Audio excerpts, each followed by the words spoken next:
12 Today with Ari and James, Monday through Friday, 8A to 11A Eastern Time. Your home for all things Big 12. And away we go on a wacky Wednesday. Wheels are off today on this Wednesday. James Westling, Ari Temkin, Big 12 Today, presented by Modelo. A lot going on as we get you ready for the Sweet 16, which starts tomorrow night. We've got Cameron Dicki, the Texas Tech running back, join us in the final hour of the show today. What's going on, man? How are you? Better than ever. Sweet 16 games tomorrow. Cameron Dicki on the show. I'm here for that. It's been a weird week because we're so engorged with basketball for 4 days. And then you get to Monday and you're like, oh, what do I do now? And, and there's women's tournament games on Monday, so at least that got you through Monday. Last night I was like, what can I watch tonight? Yes. Dude, I felt the exact same way. It hit around like 4:30, 5 p.m. The kids are home from school. You pop on the TV, and you're like, there's games not on TV. It's like, oh, yeah, I guess there's nothing that I can watch other than association basketball. Talk about our brackets. My stepson printed if the NFL was March Madness, what the bracket would look like, so we filled those out. How do you know you've got a problem? Right. You've got a bracket problem. We're filling out fake NFL March Madness brackets. Based on the current teams? Yeah. I'm sure you had the Bears winning then, assuming. I had the Seahawks in one side. I can't remember the other one. Of course, yeah, the Seahawks.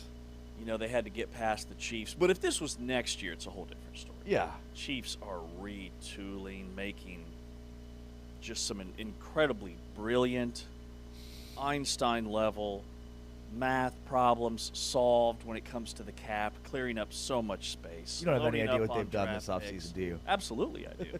They just signed Travis Kelce to a 3-year deal, got that safety from Baltimore, got Kenneth Walker at running back, Patrick Mahomes and Kenneth Walker, Xavier Worthy. They re-signed Tyquan Thornton, former Baylor receiver. Yeah. Fantastic year. Like the AFC's running back through Kansas City next year. Come on, let's be real. Let's run it back. It's good to know. Any other brackets you filled out with the kids?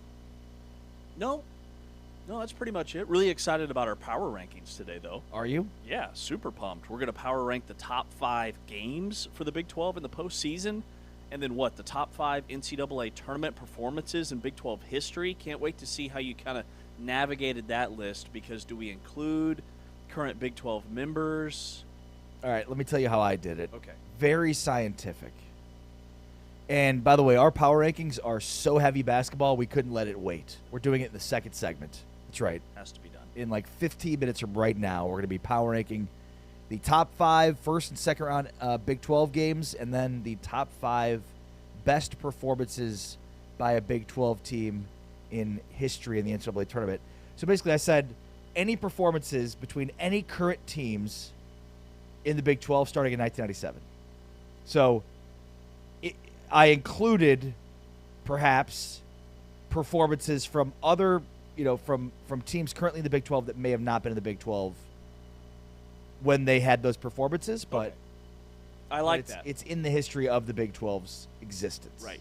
So like 1997 Arizona is the first team that comes to mind. I did not include them in my list. I did when schools were in the Big 12, individual performances in the tournament. So our list will look a little bit different. Did you do players or teams? I did players. Okay, yeah. Because first you scared me there with Arizona, and I'm like, wait, no. Well, Arizona had a bunch of guys that balled out in that tournament. They had Miles Simon, they had Mike Bibby. Yeah, Mike but one in Dickerson, particular. A.J. Bramlett. You don't have? Okay, we'll get there. It'll be fun. One of the things that I think is really interesting is taking a look at how roster building has changed. And, I feel like this same social media post came out last year where it just showed all of the Sweet 16 teams, and basically like the graphic includes logos of the teams they started their college careers with. And it's an interesting way to kind of look at roster building in 2026 in college basketball. Now, what's really interesting is there are very few, going back the last 3 years, teams that make a Sweet 16 that don't have at least 3 players that started their careers at their school. And you're looking at the graphic now on Big 12 Studios, so if you're not checking out Big 12 Studios, do it now. Unsurprisingly, Michigan State, all 5 of their starters started their careers at Michigan State. Purdue is 4 of 5. Arizona is 4 of 5. The one that's not is Jaden Bradley, who started at Alabama. Alabama, surprisingly, maybe is 4 of 5. Tennessee is 3 of 5. Illinois is 3 of 5. Arkansas is 3 of 5. Duke is 4 of 5. UConn is 3 of 5. Everybody else is less than 3. Iowa State as well, and then Houston I didn't mention, 4 of 5. Milos Uzan is the only one. So how about the Big 12? The 3 Big 12 schools still in it. Arizona's 4 of 5. Houston's 4 of 5. Iowa State is 3 of 5. Yeah, and so this graphic shows, like you said, the schools that these players started their careers at. But what it doesn't show is guys that maybe started their career somewhere else but have been at the same school multiple years. Yeah. Like Joshua Jefferson started his career at St. Mary's, but he's spent the last 2 years at Iowa State. Same thing with Milos Uzan at Houston. So 11 of the 16 Sweet 16 teams have at least 3 starters who never played anywhere else in college. That's point number 1. And then point number 2 is, to me, with those guys that maybe started their career somewhere else, like Jaden Bradley started his career at Alabama. Many people don't even remember him ever being on the Alabama roster because he's been at Arizona for so long. It's not about just getting players anymore. It's about keeping them long enough for it to matter. And year 2 of anything beats year 1 with the systems, the trust, the chemistry, the reps, the development. The portal has given everybody access.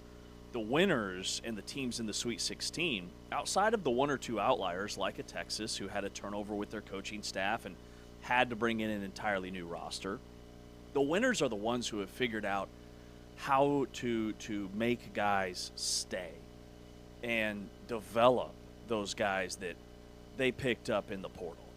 So, yes, when I look at a Houston and Iowa State and Arizona, like they've got guys that have been multiple year starters within their system, even if they started their career somewhere else. And there's been all these posts recently about Kentucky and their roster and budget and other schools in the country that haven't had a ton of success and spent just an insane amount of money, and it's because those guys were plug and play. He's supposed to be the next real deal right away. They haven't had a chance to develop those guys. So development is still very much a key part of college basketball. It's just how you get there. Yeah. It's so much different now. Well, and think about it like this in real terms. All right, so much of the discussion around Kansas this year was, they just the starting 5 didn't have enough time together. They didn't have enough time to gel because Peterson was in on the lineup the whole year. And when you think about in practical terms what happened to Kansas this year and their loss to St. John's, like that game was right there for the taking. And you figure if you can get this game to overtime, Kansas is going to win it. But they didn't. Why? Well, they had a group of players that didn't know how to play together, that didn't really know what they were supposed to do in the final moments of a game that allowed, a player who hadn't scored the entire game go straight to the rim, straight line, and score. Yeah. People are wondering what was Darren Peterson doing? What was Flory Badunga doing? Like, even if we want to put any blame on either of those guys, which I'm not willing to, like you have a team that has a familiarity with one another. You're playing defense on a string. There's the indecision that roster turnover creates, the lack of chemistry. That stuff matters a ton.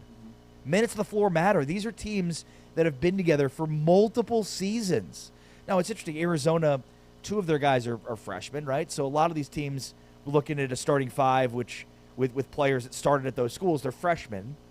But most of these rosters that make it this far have been together for a long time, that know how to play together, especially in the final moments of games, that help them win close games. Totally. And I think it's a big reason why Houston is so elite and have been for the last 9 years, because even their guys that are coming off the bench are guys that have been in the system, in the program. You brought up the KU game. St. John's is on the other side with Zuby Ejiofor, who's been there multiple seasons. The point guard whose only basket of the game was the game winner. Dylan Darling. That had been in the system. Not necessarily a scorer, but he knew what to do in that situation. And then Iowa State and Kentucky, I think, is a prime example. Yes. Kentucky's up 20-8 in that game. And I was nervous. I was worried. I thought Kentucky, with all that NBA talent, they're still recruiting 5 stars year in and year out, even with Mark Pope versus Coach Cal. Is the talent just too much? And then Iowa State just flipped a switch. And once they identified Kentucky's weaknesses, they were super connected, and they end up winning the game by, 19 or 20 points. Like, that doesn't happen with a retooled roster in that situation. Well, look, and you know, you can go back and Jerome Tang's first season with K-State. It's an Elite Eight team that was a completely new roster. Even this year with Iowa and Texas, 2 brand new coaches. If Anthony Smith can throw that graphic up again just to show it on Big 12 Studios, which you can find at big12studios.com, on YouTube for the Big 12 Conference channel. But just looking at Iowa and Texas's rosters, like they're the antithesis of what we're talking about here. Like, could you even identify, looking at this, which one is Iowa and which one is Texas?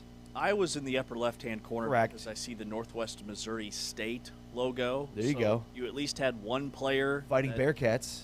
Came with their coach, and then you had 2 transfers who came from the same school, which I do think is a little thing. At least those guys know each other. I'm going to guess that Texas is, man, I couldn't tell you. Are they bottom right next to Illinois? Yeah.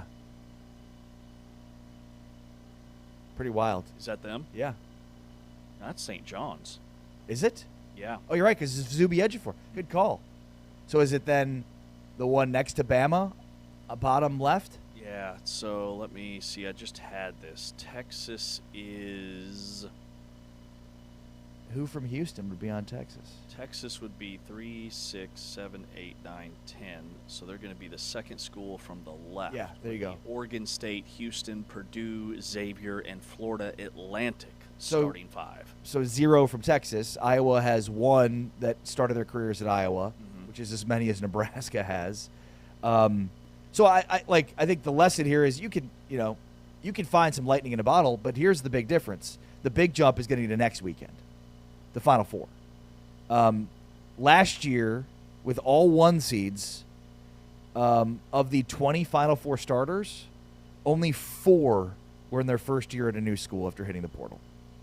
So it's basically an average of 1 per team. So 4 out of 5 of all Final Four teams last year, their starters, all 4 Final Four teams last year, 4 of 5 of their starters started their careers at their school. Going back and just seeing how this has evolved, if you think about the 2022 Kansas team, Remy Martin was a significant player piece for a experienced roster. He was the one player. You know, again, 2023, Jerome Tang's first year, that was an Elite Eight run. But UConn is the champion. I mean, they basically had a full roster of guys that had been there before. 2024, UConn, obviously a return for the similar team. So we're seeing this, even as the uptick in transfer portal occurs, the importance of having a roster of continuity is even more important. Mm-hmm. It differentiates those that do from those that don't. Mm-hmm. Like, I look at this graphic, and with that Final Four data that you just brought to the table, which I remember, I think we did this exercise around the Final Four last year. Yes. Alabama's going to beat Michigan. Like, that's my big upset pick, if you will, in the Sweet 16. Because of continuity? Look at this. Yeah. They've got 4 of their 5 starters on the floor that started their playing career with Nate Oates at Alabama. Michigan, by the way, if you look at this graphic, is top left next to Iowa, where only 1 of their 5 starters started their career at Michigan. Like, Dusty May went in there. He had to clean house. Michigan doesn't have a shooter on the roster. Their best shooter tore his ACL right before the Big Ten tournament. They have not been the same since.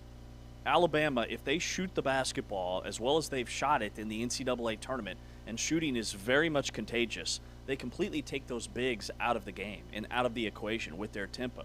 Now, if Alabama was playing Arizona, I think it'd be a different story, because Arizona's very capable of running with Alabama. But Michigan's not an up-and-down tempo-based team. They very much lean on their bigs. They're bigger, they're stronger, they're more physical, but I think Alabama can run circles around them with their quickness. I think that's going to be a real problem for Michigan. So that's my hot take of the day. Alabama I love it. beats Michigan, and they'll play, I believe, Iowa State then. Well, think about it like this. Alabama has played now in 4 consecutive Sweet 16s. Alabama. Alabama basketball has played in 4 straight Sweet 16s. Like that. That system is built for the tournament. When you think about, like, they had Avery Johnson as their coach. They made it to the second round 1 year out of the 4 years that Avery Johnson was there. Anthony Grant was their coach, and he made the tournament once in 6 years. Mark Gottfried was their coach. He had a stretch of 5 straight NCAA tournament appearances, but only made it to the second weekend once. Okay, so, like, historically speaking, this is as good as Alabama basketball has ever been. And all I hear about is, well, you live by the 3, you die by the 3 for Alabama. And they went to the Elite Eight last year. They went to the Final Four the year before that. They went to the Sweet 16 the year before that. I mean, and think about it like this. Last year their defense was 60th in Ken Pom defense. Mm-hmm. All I kept hearing about, their offense is good, but their defense sucks. Oh, okay, well, they made it to the Final Four. The year before that, they were, last year was 60. The year before that, when they made it to the Final Four again, it was a 28th best defense. And then the year before that, when they made it to the Elite Eight, they had the 111th defense in Ken Pom. So that's a great call, and that's a team, a roster that's been together for a long time. Like, LeBaron Philon is a dude. He's averaging 22 points a game, 5 assists, 3.5 rebounds. Nobody talks about him. Like, he has Darren Peterson-type numbers. Nobody knows anything about this kid. He committed to Kansas before going to Alabama. Did he really? Yeah. I wouldn't have liked that. Yeah, that's one of them. Aiden Sherrill is a guy. By the way, Nate Oates, if anything happens with Bill Self retiring, Nate Oates is my guy. I've been saying it for a year now. I don't want it. Kansas needs to hire Nate Oates. I don't like it. For all these other names, Tommy Lloyd, Todd Golden, like, no. Not that I wouldn't want those coaches, but why would Tommy Lloyd leave Arizona for Kansas? I don't get it. I understand as a Kansas alum how big of a deal it is, but, like, makes no sense to me. It's got to be Nate Oates if you're Kansas. Arizona's a top 10 program. Arizona's probably a top 8 program, maybe even a top 5 program in this modern era. I don't think Tommy Lloyd is going anywhere. He's a West Coast guy. Like, why would he? Now, Todd Golden is interesting to me because he's a guy that, I know he's young, but in his career, he's kind of jumped around. He might be ready to get out of Florida with all the off-the-floor stuff that he went through last year. That's still kind of hanging over his head. But Alabama's got like 6 dudes that shoot 35% or better from 3. Any of them can go off. Then they have a 6'10" big guy in Sherrill who can hit the glass. They've got Taylor Bull Bowen, who only plays like 20 minutes a game, averages like 7 and 5. He's 6'10". He was Florida State's best player in Leonard Hamilton's final year. I remember him because I had one of their games. This Alabama team is legit. Right Cell's been on a heater. And sometimes guys just get hot. Guys get hot in the tournament. They're oozing with confidence. That's what I see right now with Alabama. Yeah, it's a great call. And again, just looking at the roster continuity piece. Is Bill Self retiring today? I don't know. Is he? Do you know something? Have you heard from your people in Manhattan? I have no inside sources, but what you were telling me this morning that there is supposed to be some type of announcement. What are you throwing me under the bus for? I'm not throwing anybody under the bus. This is an open forum. All right, this is a safe space. We're talking about Sweet 16 teams and how they built their rosters. This is a safe space, okay? We don't have any inside information. Nobody's speculating here. But if there is an announcement, I would think that it would be him saying, hey, I'm coming back, or hey, I'm retiring. It can't go any other way. Yeah, that's true. Unless he's like, well, I'm an alien, or, I've got to return to my home planet. I guess that would be a hidden option C. What else could there be? How many Kansas guys do you have on your best performances in tournament history from the Big 12? We should have had a rule that you can only have one. You can only have one. Well, you can't. All 5 of them are Kansas guys. You could come up with a starting 5. Like, Kansas has had so much success, even going back to Danny and the Miracles. All right, over under 1.5 Kansas guys in your top 5. I'm only going to have one. One? Yeah, we get one. Who is it? I don't know yet. All right, we'll get into that next. We're power ranking next. This is the ultimate basketball power rankings. First, we're power ranking the top 5 Big 12 games for the first 2 rounds of the NCAA tournament. And then we're power ranking the top 5 Big 12 performances of all time in the NCAA tournament. You're not going to want to miss that next. With James, I'm Ari. This is Big 12 Today, presented by Modelo. Heard on TuneIn, watched on Big 12 Studios. Hammond going to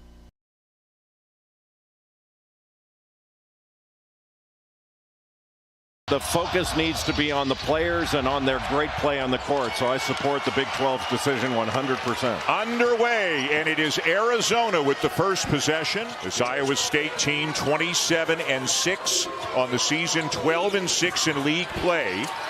They finished in a three-way tie for third, but because the tiebreakers fell down to the 5 seed. Is what makes him so incredibly valuable, and that's one of the biggest reasons he's Big 12 Player of the Year. Two-man game, Lipsy and Buchanan. Rebound, Lipsy. Momcilovic for 3.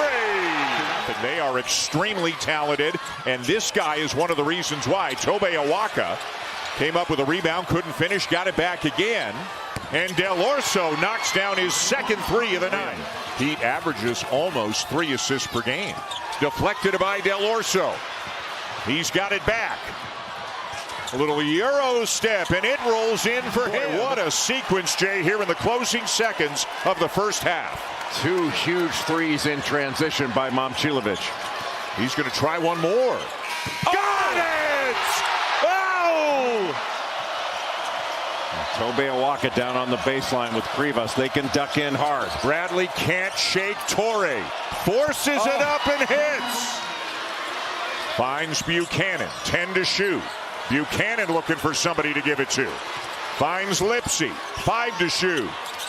Tie game! Remember, it's not just the first shot. It's the offensive rebound. Bradley trying to do it himself. He does! He hit it!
It's Big 12 today on Big 12 Radio. We are presented by Modelo and Modelo Fan Rules.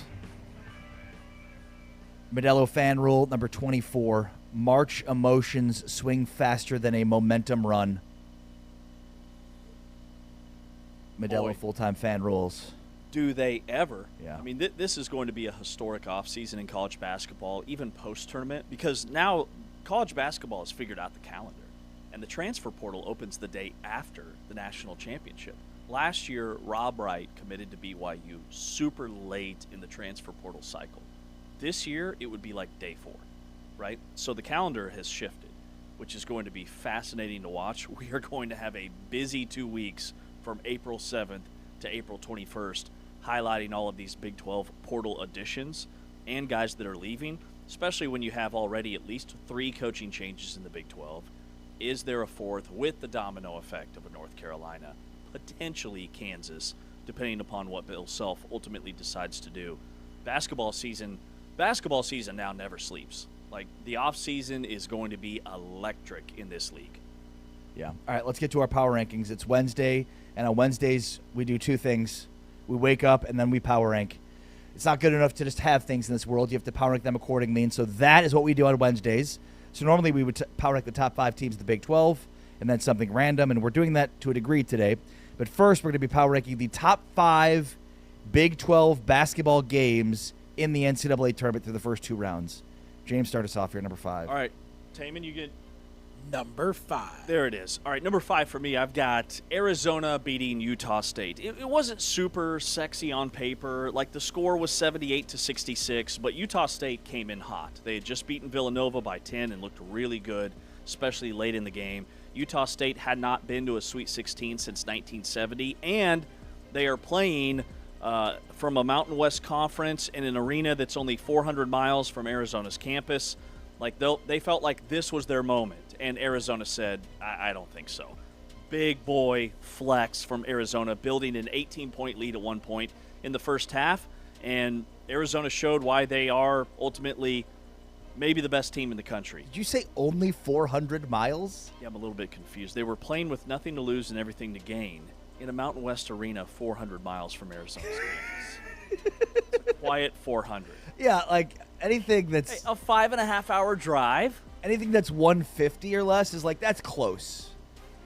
400 is not like, oh, look at how close these 2 places are. 400 miles away. It's basically a home game for Arizona. Number 5 for me, it was because lots of people got on an airplane from Tucson. It's a 5.5-hour drive. It's doable. Number 5 for me is the only loss to be included on my list, and that would be BYU losing to Texas 79-71. The only reason why it makes my list is because of the ridiculous performance by A.J. Debons. 35 points. He played all 40 minutes of this basketball game. He was 2 points shy of tying BYU's NCAA tournament record for points in a game, held by both Danny Ainge and the Jimmer. BYU rallied from down 17 with Debons reeling off 8 straight points at one point. Debons went just 1 of 7 from deep and turned the ball over 5 times, which was probably their undoing. He had to do everything for this team. But I've got BYU losing to Texas as my number 5 game of the tournament so far because of Debons' performance. Yeah, great pick. And a miss on my part because I should have noted how well Debons played in that losing effort. Number 4 for me is, sorry, Taman. Number 4. Texas Tech beating Akron. 91-71. That was the most popular 12/5 pick in all the brackets. All the odds makers said, look at this spot. This is an Akron team that's won 10 in a row coming in. They're 29-5. They're guard heavy. They also shoot and make a bunch of threes, and Texas Tech held them to 5 for 19. 26% from 3. Donovan Atwell hit back-to-back threes to start the second half.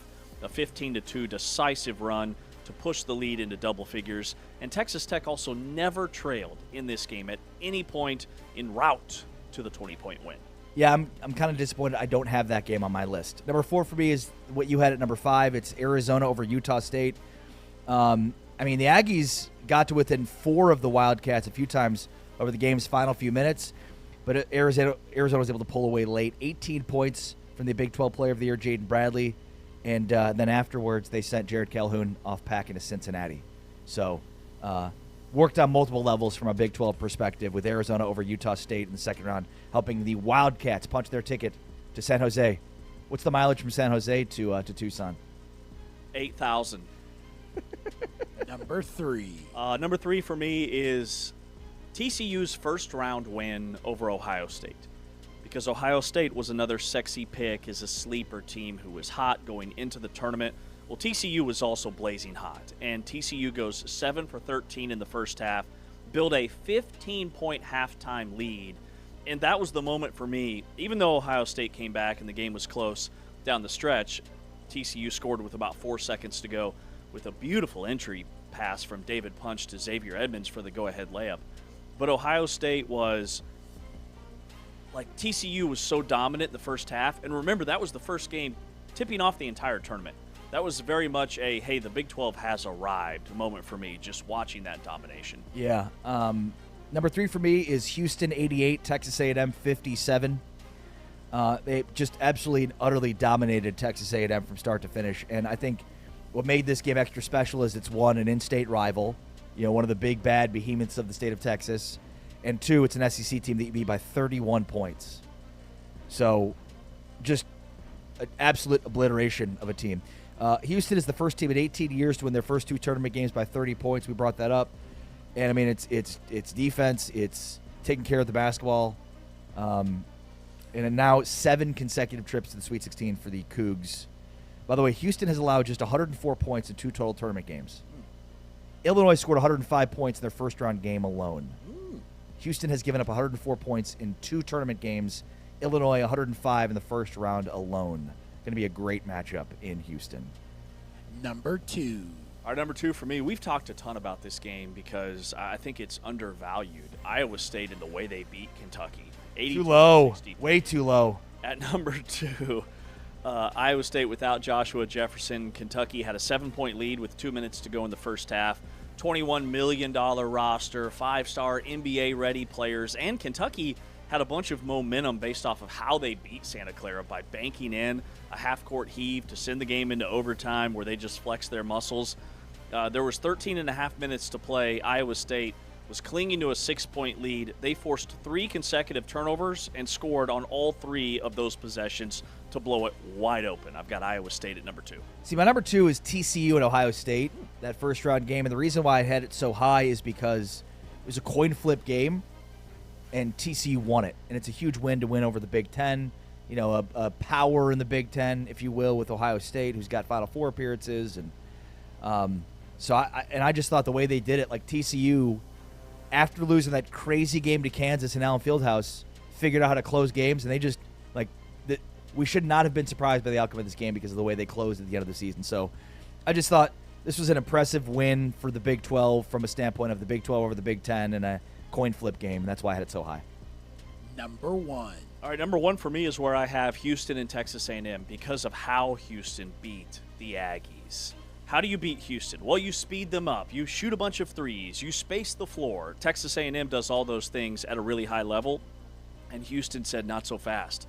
Like Holloway for Texas A&M hit back-to-back threes. It's 23-19. Houston's up by 4. Then they go on this monster 23-9 extended run to lead 46-28 at halftime against one of the most efficient offenses in all of college basketball. They hold them to 28 points in the first half, just dominating the offensive glass with 19 offensive rebounds. They also blocked 7 shots. I think Houston's athleticism on the interior is very underrated with JoJo Tugler and Chris Sanak, who's a legit 6'11". That was the most impressive overall performance for me, the way Houston dominated Texas A&M by 31. Yeah, I think unquestionably the number 1 performance was Iowa State 82, Kentucky 63. And it might be the most impressive win by any team in the first weekend, considering no Joshua Jefferson. And like you said, I mean, Kentucky has a $20+ million roster with all kinds of talent. But Tamin Lipsey was the dude.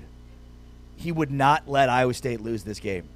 And when Kentucky mounts this good start where they hit 4 threes to start the game, and T.J. Otzelberger at the first timeout tells the reporter that's interviewing him, like, yeah, we're going to let this game settle in, and we're not worried our defense will overtake them. That's exactly what happened. 26 and 10 for Lipsey, plus an insane defensive effort. That was probably his best game for a great career for a kid in Lipsey. Iowa State with 25 points off 20 Kentucky turnovers. Unquestionably the best game of the tournament for the Big 12. All right, what are we randomly power ranking today, Mr. Westling? You're looking at Taman like you didn't come up with this on your own AI-powered platform. Hey, look, we're a team. We're a team. Today is Elton John's 79th birthday. Wow. The Rocket Man. So who are the Rocket Men of the Big 12? Who had the most iconic NCAA tournament performance is in Big 12 history? This is a great one.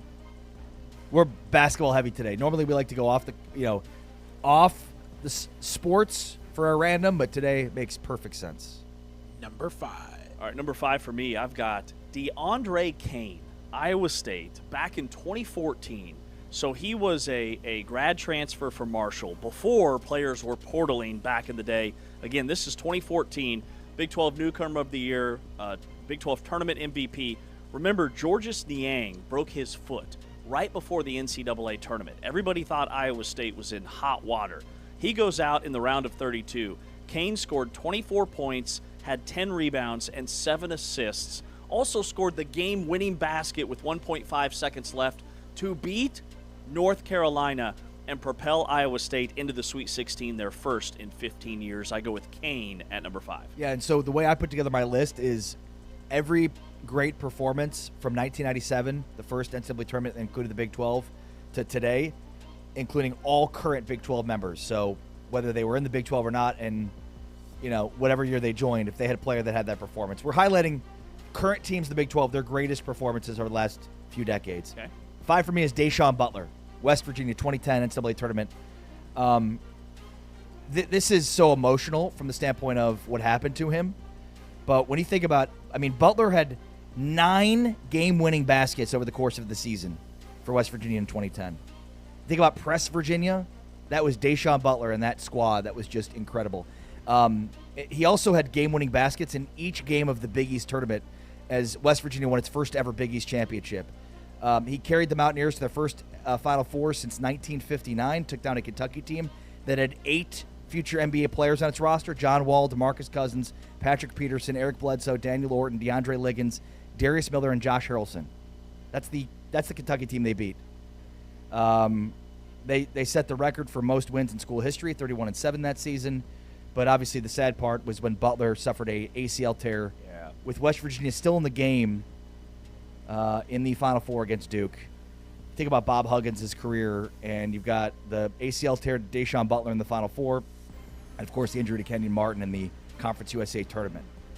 Devastating for 2 of his best teams. But I would say from the full run, getting to a Final Four, it checks a lot of the boxes that I was looking for out of this. Long runs, great performances, iconic teams. Deshaun Butler, West Virginia 2010 NCAA tournament. Love it. Number 4. Number 4 for me, I've got Jarrett Culver, 2019 Texas Tech. 3-star recruit from Lubbock. His dad was the Texas Tech team chaplain. So he grew up very much tied to the program and watching Texas Tech. He goes on to be maybe their best player ever. Scored 37 points in their Elite 8 win over Gonzaga. And then in the Final Four against Michigan State, he doesn't score the first 37 minutes of the game, scores the last 7 points, clutch basket after clutch basket to get Texas Tech to the Natty. Culver, number 4. Yeah, it's a good one that I don't have on my list, and I'm disappointed in that. Number 4 for me is Nick Collison, the Kansas post, who in back-to-back tournaments led Kansas to 2 Final Fours. You could argue that Nick Collison is the best Big 12 performer ever in the NCAA tournament. Of course, he never won a title, but had 2 consecutive Final Fours.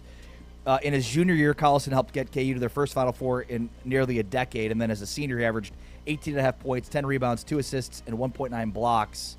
He capped his career with 33 points and 19 rebounds in the 2003 tournament win over Duke as Kansas went to the national championship game. Nobody in the Big 12 era ran back-to-back Final Fours with the same quiet, dominant interior consistency that Collison brought, and that's why he's number 4 on my list. Love it. He's also the Big 12's all-time leading scorer and rebounder when he graduated. Wow. Number 3. All right, number 3 for me, I go back to 2010, Jacob Pullen, Kansas State. Guided K-State to their first Elite 8 in 22 seasons and was nails in the tournament. Scored 34 points in the second round against BYU, a BYU team led by Jimmer Fredette. He hit a career-high 7 threes in that game. Then in the Sweet 16, 28 points against Xavier, hit back-to-back threes in the second overtime to propel K-State to that win. Was dog-tired in the Elite Eight against Butler, finished with 14 points, but did have a career-high 6 steals in that game. He did it on both ends of the floor. I go with Pullen from Kansas State, number 3. Hopefully you took the over on 1.5 Kansas players included in my list, because number 3 is Mario Chalmers, the 2008 NCAA tournament. Chalmers named the most outstanding player of 08 NCAA tournament. Chalmers, of course, Mario's miracle with 2.1 seconds left to tie Memphis at 63 and force overtime. It's one of the most iconic plays in the history of the University of Kansas, and certainly one of the most iconic plays in the history of the NCAA tournament. I'm sure you were excited watching it, and you remember where you were when you saw it. Chalmers averaged 15 points per game, nearly 3 steals per game, and shot 42% from 3 in 6 games of the 2008 tournament. He also was just dominant in that overtime period. Mario's miracle still lives in infamy in college basketball history, which is why it's number 3 on my list. Number 2. Number 2 for me, I go to Baylor, 2021, Jared Butler. Too low. Baylor had not been to a Final Four since 1950, a 71-year gap, and in the national championship game against Gonzaga, he had 22 points and 7 assists. He became the first player in a Natty to have 20 and 7 since Carmelo Anthony did it for Syracuse back in 2003. Also, just the way Baylor blew out Gonzaga, 86-70. It wasn't even close. Baylor, 2021, Jared Butler. Yeah, and I love how you've included Iowa State, Texas Tech, Kansas State. Like, you've done a deep dive into the Big 12 teams that are original members. Number 2 for me is Miles Simon, 1997 NCAA tournament. I mean, you could argue that he has the greatest NCAA performance ever in the tournament. I mean, he averaged 22 points, 4 rebounds, and 3.2 assists per game in the NCAA tournament in 1997. He scored 30 points in the national championship against Kentucky, named most outstanding player of the tournament. Arizona, still the only team in the history of the tournament to defeat 3 1 seeds en route to a national championship. They beat Kansas, North Carolina, and Kentucky. Think about 3 1 seeds, 3 blue bloods, beat them all. Arizona became the first team since, and the first team up to that point, and nobody's done it since, to beat 3 1 seeds. And you think about what Miles Simon was able to do in that tournament.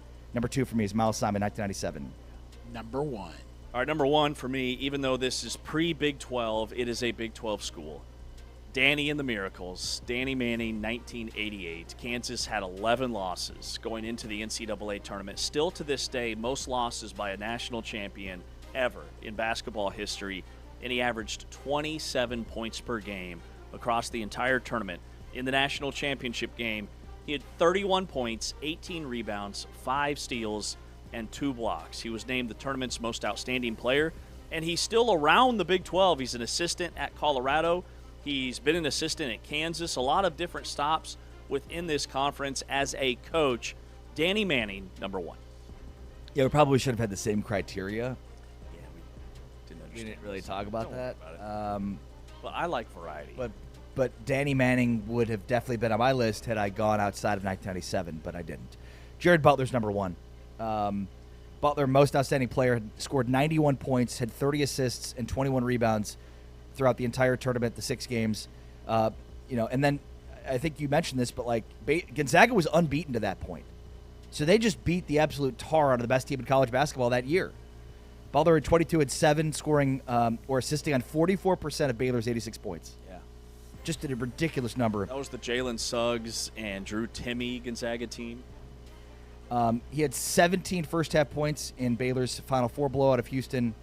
And, I mean, yeah, when you think about just the most complete performance in the tournament and in the national title game, it's Jared Butler, the number 1 performer for any Big 12 player in the history of the NCAA tournament. All right, it's Big 12 Today on Big 12 Radio, presented by Modelo, heard on TuneIn, watched on Big 12 Studios. Melissa Triebwasser, reporter for women's basketball for Horned Frog Blitz, joins us next. This is Big 12 Today on Big 12 Radio.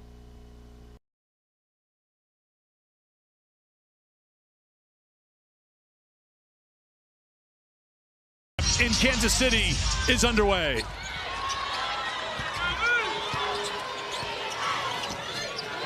West Virginia basketball.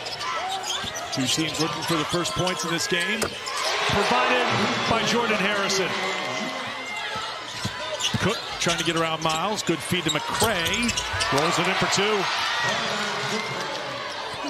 Miles, defended by Woodley. Miles down the lane. Count it, and 1.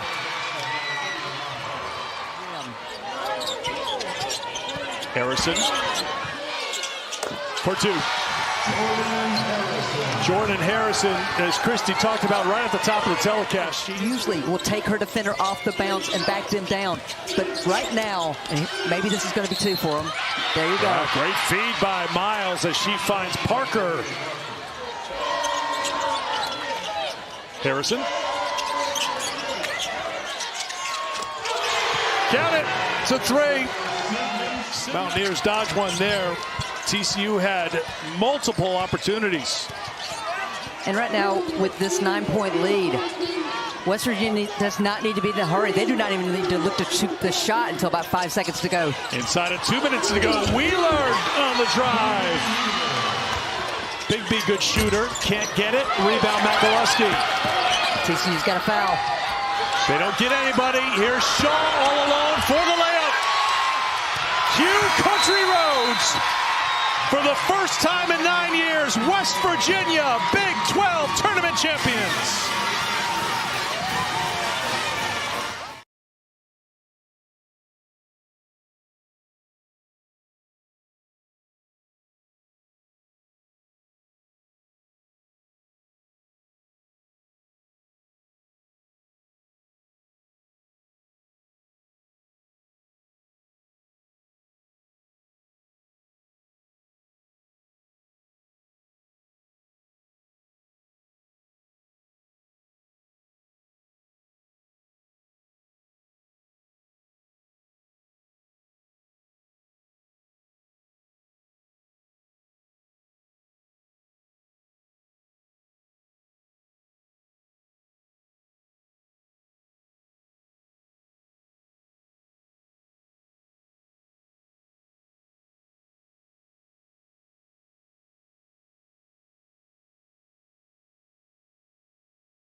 This is Big 12 Today on Big 12 Radio. We are presented by Modelo. Let's talk now with Melissa Triebwasser, covers TCU athletics for the Frogs Insider Pod. Melissa, how are you? Hey, I'm doing great. I'll tell you that intro that Mark gave sounds like he gave it at the end of tip-off of that game on Sunday night. He sounded a little tired in that one. I'm going to talk to him about that. Well, funny enough, it was during media days. It's also same thing, pretty much. That'll wear you out, too. All right, so let's talk about the TCU women, the only Big 12 team left the second weekend, second year in a row, but totally different team. Better shot to get to the Final Four this year than last year, you think, Melissa? I mean, I think this is a deeper team, but when you look at what they have to go through to get to the Final Four, it's hard to say it's a better shot. Right. I think it's a more well-rounded team, but, you don't have a Haley Van Lith that would drag her corpse, through the Sweet 16 to get there, or Madison Connor, who's going to shoot, 50% from three in the postseason. But this team definitely has the pieces to make a run and can match up well with Virginia and South Carolina if that's what it ends up being. I mean, how do you compare Olivia Miles and Haley Van Lith? Completely different players, just as far as the way that they lead. Actually, thank you for leading me into promoting myself, but I dropped a pretty in-depth feature on Olivia Miles this morning over on Horned Frog Blitz Awesome. on 24/7 Sports. But I think in just talking to her about her leadership style and how she learned to lead, Haley came out of the womb in charge. That has just been her personality. She is a bulldog. Olivia, for as flashy as she is on the court, is a little bit more soft-spoken and a little bit more humble, I guess you would say, off of it. And she really had to learn that people were going to look to her and were going to listen to her, and that she had to have that fire in those moments. And if you go back and watch TCU women's basketball's recap that they posted on social media, she was in that huddle getting after people and cursing and, berating and doing whatever she needed to do to get people locked in. And so it's really been fun to see her grow as a leader, to have a little bit of those intangible qualities that Haley kind of showed up in Fort Worth with and demanded of her team from day one. Well, you noted on Twitter that, there's a reason Mark Campbell sold Olivia Miles on pick and roll university. So what makes that pick and roll so elite at TCU and her skill set? Well, I mean, it was elite last year because of Haley's ability to get to the basket and because, Sedona Prince could pick and pop and you had a shooter in Madison Connor on the outside. It's elite this year because there are maybe 5 basketball players in the world that have the vision that Olivia Miles has. The way that she's able to poke and prod, find cutters, just the intrinsic knowledge she has of where her teammates are going to be based on where they're coming from. She talked to me about how she grew up playing soccer, and that's how she identified windows and her anticipation. And that's what you really see. Her and Clara Silva and Marta Suarez especially just have such great ability to connect on the basketball court. They're so intertwined, and she is able to understand angles and understand how to get to the basket when she needs to, but also that when she gets in there and draws that second and third defender, she knows exactly where she needs to put the ball for her teammates to go ahead and be successful. And the screening ability of these TCU players, I think, is super underrated. It's something that they really understand how to set up those screens and how to utilize them. And then Clara Silva is becoming a really elite roller to the basket off of those, and we saw that in the second half against Washington. All right, so preview their Sweet 16 matchup for us. What do you make of this matchup with 10-seeded Virginia?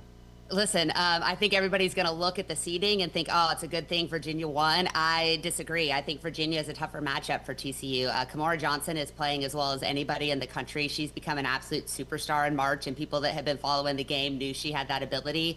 But TCU really struggles with small guards, and she is a small electric guard, and so that's going to be interesting from a matchup perspective. Who guards her? If you put Donovan Hunter on there, they have a pretty good shooting guard, too, that Olivia Miles is going to have to be able to defend. I think inside, TCU has an advantage, and Marta Suarez, as per usual, becomes the X factor there. I don't know who's going to defend her, and if she can do a good job and be efficient from deep and still get to the rim and stay out of foul trouble, which was an issue against Washington, I think TCU certainly has the advantage. But this Virginia team is dangerous because they're playing with, they have nothing to lose, but with a ton of confidence. I think it's going to be a really, really interesting game Saturday in Sacramento, and TCU is certainly going to have their hands full. This one could come down to three-point shooting, and that's where someone like Taylor Bigby or Donovan Hunter can really be the X factor for the Horned Frogs. Why does TCU struggle with smaller guards? It's a good question because I think that the ability to just get low. I mean, TCU's pretty lengthy and maybe not as quick. I think, Donovan Hunter has super elite speed. Olivia Miles is really quick on offense, has a quick first step, but I don't know that she's as quick defensively in her east to west movement. Taylor Bigby is long and really gave Avery Howell all she could manage, but that first step of a small guard where they can kind of get low, it's almost like having a short running back behind the offensive line, right? Like if she can get low and kind of beat that first step off, then get to the second level of the defense. Now you've got a big trying to not foul while they go up and they want to block shots and whatever else. So it's been kind of a consistent issue. I'm sure that they'll have a game plan for it, but TCU's going to play straight up. They're going to play man-to-man, and they're going to count on their guards not to get in foul trouble. So it's going to be interesting to see what they could do. Are you going to let Johnson just kind of get hers because she's going to, whether you want to not, or are you going to try to eliminate her and force somebody else to step up? I think Donovan Hunter is probably the best person to match up with her, and she's usually on the ball anyway, so that's what I'd anticipate seeing. Just real quick, kind of the overall commentary of the Big 12 on the women's side, with only one team getting to the second weekend here, and TC really being the main leader for this conference. Yeah, I mean, I think that the Big 12 is an underrated league, but when you see the SEC and the Big 10, and maybe the Big 10's been slightly disappointing in March Madness as well, they're just not getting the publicity. But there's a lot of really, really good players in this conference. There's a lot of good competition, and I think what you've seen with these transfers, Talia Scott said it, Olivia Miles has said it, up and down the conference, you've seen them say how many different styles of basketball and how hard it is to game plan for the Big 12, because there's so many good coaches, there's so many versatile lineups that they can throw out there, and so they really learn how to be professionals in this league because they get everything thrown at them on both the offensive and the defensive end. Sure, maybe they didn't advance. West Virginia obviously gets upset as a host team, but it doesn't mean the competition level isn't still elite. In March, it's a one-game sample, and anything can happen. And we've seen the Big 12 make runs, and we've seen the Big 12 be disappointing. But at the end of the day, when you look at what these players do at the next level, the success that they have in the Big 12 or in the WNBA and internationally, it's impossible to say the Big 12 is not preparing them for that and is not one of the best conferences in the country. Great stuff. Melissa Triebwasser, enjoy the games. Hopefully we're talking about the Final Four for TCU next week. Next week. I would love it. Go Frogs. Yeah, there you go. Melissa Triebwasser does a great job at covering the Frogs for Frogs Today. Go check out the great work she does both on the men's and women's side and also football as well. All right, James Wesley, Ari Tepke, this is Big 12 Today. Big 12 Radio presented by Modelo. Heard on TuneIn, watched on Big 12 Studios. NBA Draft Stock Watch next. We'll go through what the tournament has meant for many of the Big 12 freshmen and players hopeful for the draft. That's next. It's Big 12 Today on Big 12 Radio, presented by Modelo. Heard on TuneIn, watched on Big 12 Studios.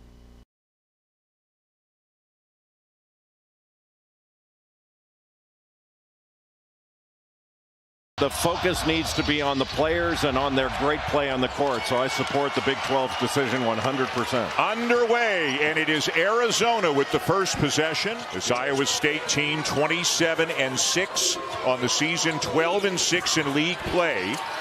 They finished in a three-way tie for third, but because the tiebreakers fell down to the 5 seed. Is what makes him so incredibly valuable, and that's one of the biggest reasons he's Big 12 Player of the Year. Two-man game, Lipsy and Buchanan. Rebound, Lipsy. Momcilovic for 3. And they are extremely talented, and this guy is one of the reasons why. Tobe Awaka came up with a rebound, couldn't finish, got it back again. And Del Orso knocks down his second 3 of the night. He averages almost 3 assists per game.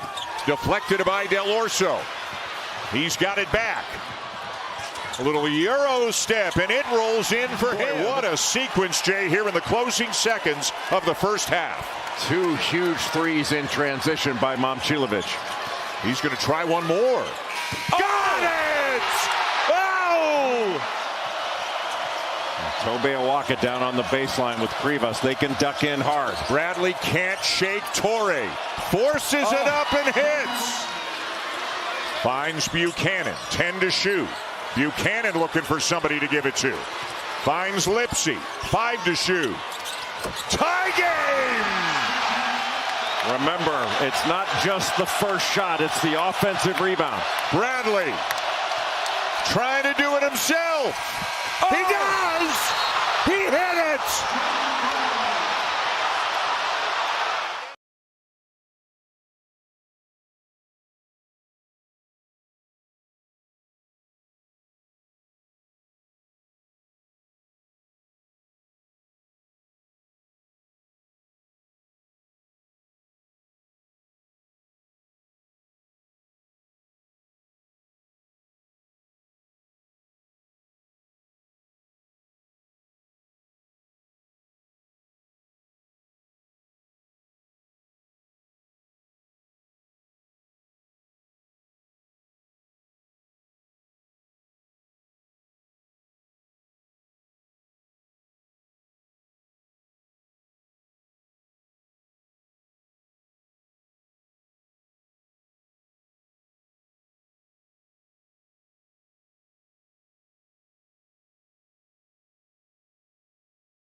Big 12 Radio. This is Big 12 Today, heard on TuneIn, watched on Big 12 Studios. We are presented by Modelo, and of course, dedicated to the Modelo full-time fans. Modelo full-time fan rule number 25.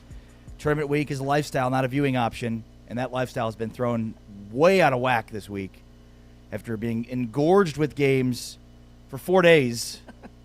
We've been left by ourselves for these last few days. It's miserable. Yeah, it's weird. It's weird. We had games, now we have no games. And then we'll have games again, and then we'll have no games.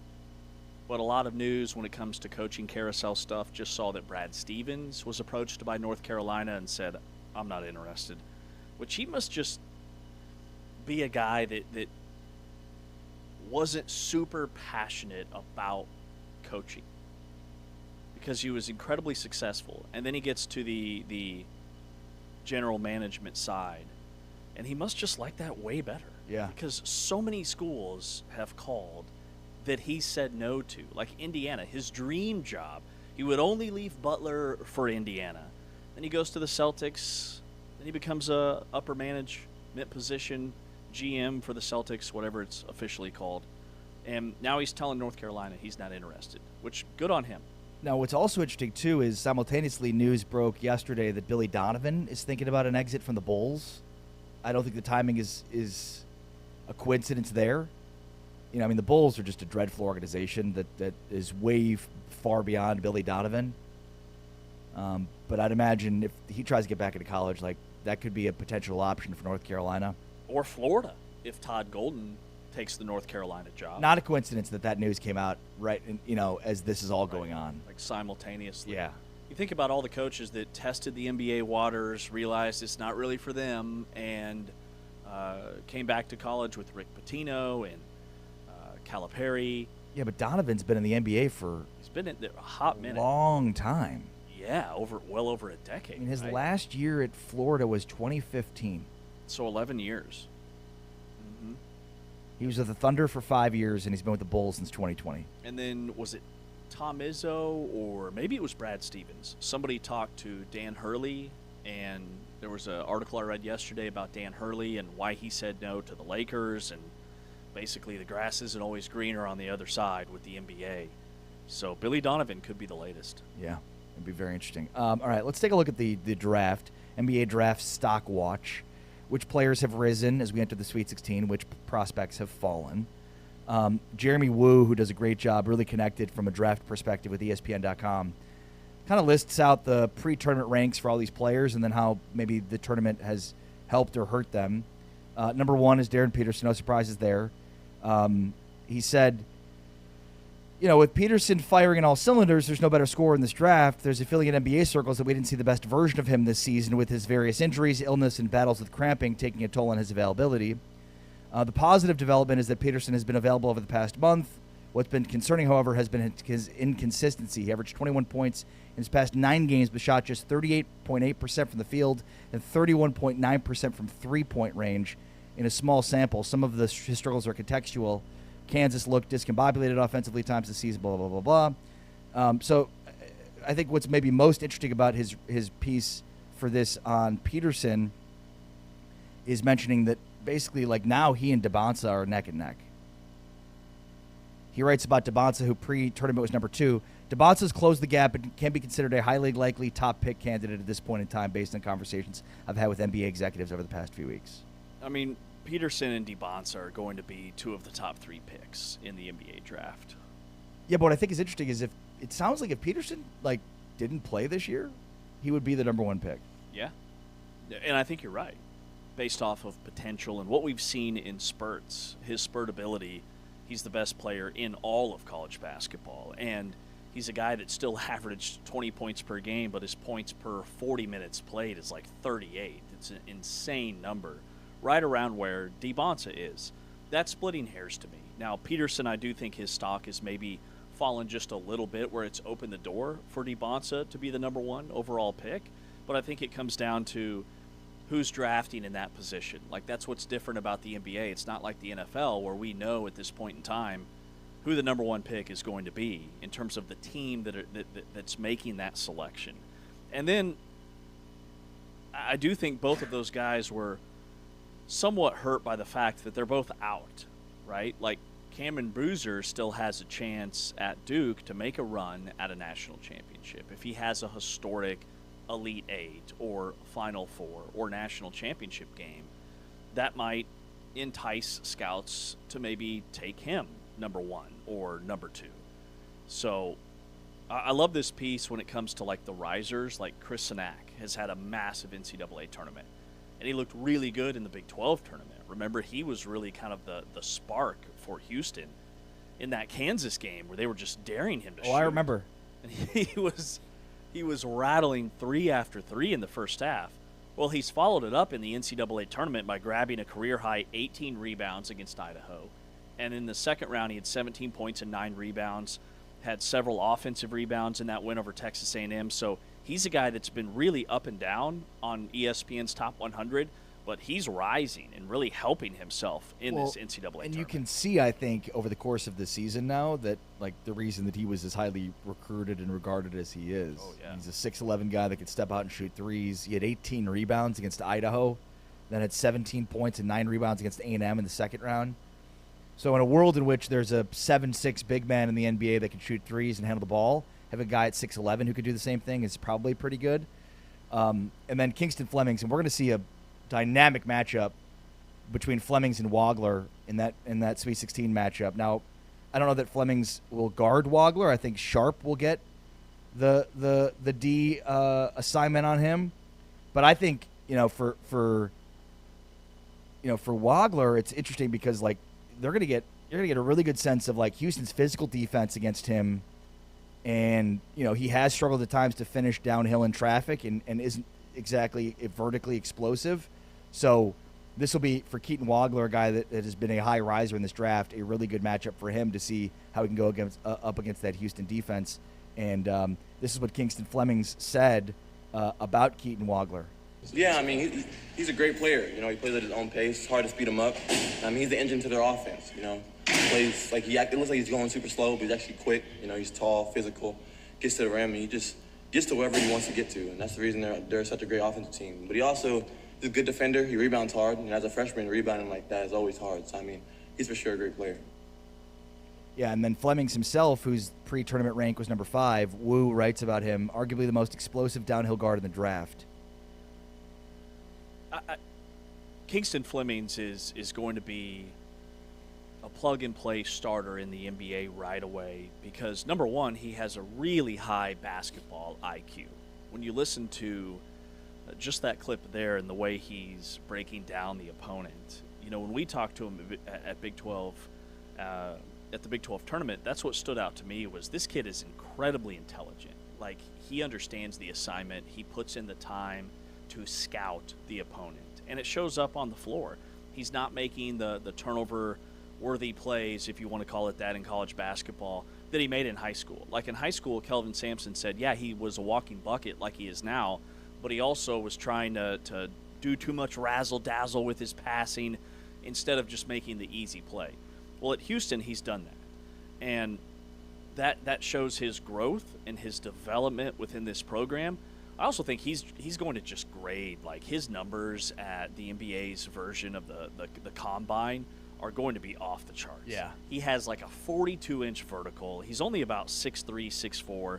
He's kind of wiry, extremely long-armed, but he actually has, like, he's got a frame where he can develop more muscle and become a more physical guard without losing that incredible quickness that he has. So I don't think he's hurt himself in any way. If anything, he's another guy whose stock is kind of rising. Okay, so now to the other side of this, which is interesting because, so you go to this list. You've got Kingston Flemings at 5, Keaton Wagler at 6, Nate Ament at 7, Darius Acuff at 8, Thomas Houck at 11, Lendenborg at 12, Mullins from UConn at 14, Chris Sinak at 15, Braden Burries at 17, Christian Anderson at 19, LeBaron Philon at 21, Bennett Sturts at 22. Where's Koa Pete? Yeah. No, I mean, Burries. Where's Cameron Carr? Right. Where's Tunde Yesufu?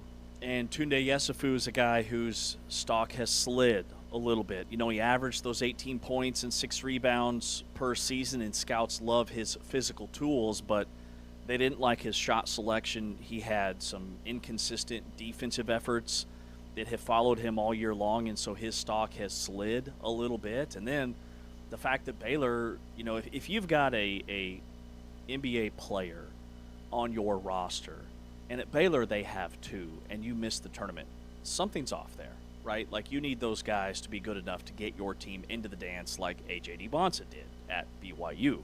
So his stock has slid a little bit. Braden Burries seems to be consistently between like 15 and 20. Like that late game 3 he had against Utah State, Arizona needed a basket. And that fall away, top of the key 3 was money. He made 4 threes in the first round. Like he is showing that he is a much better shooter than maybe his numbers indicate, because he got off to such a cold start back in November and early December. So I think, you know, his ceiling is still really high.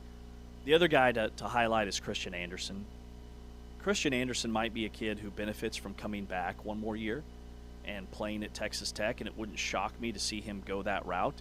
You know, his dad played professionally for over a decade in Germany, and so they kind of know where they're at. They're going to have a really good feel for what professional basketball life is like, whether it's in the NBA or overseas.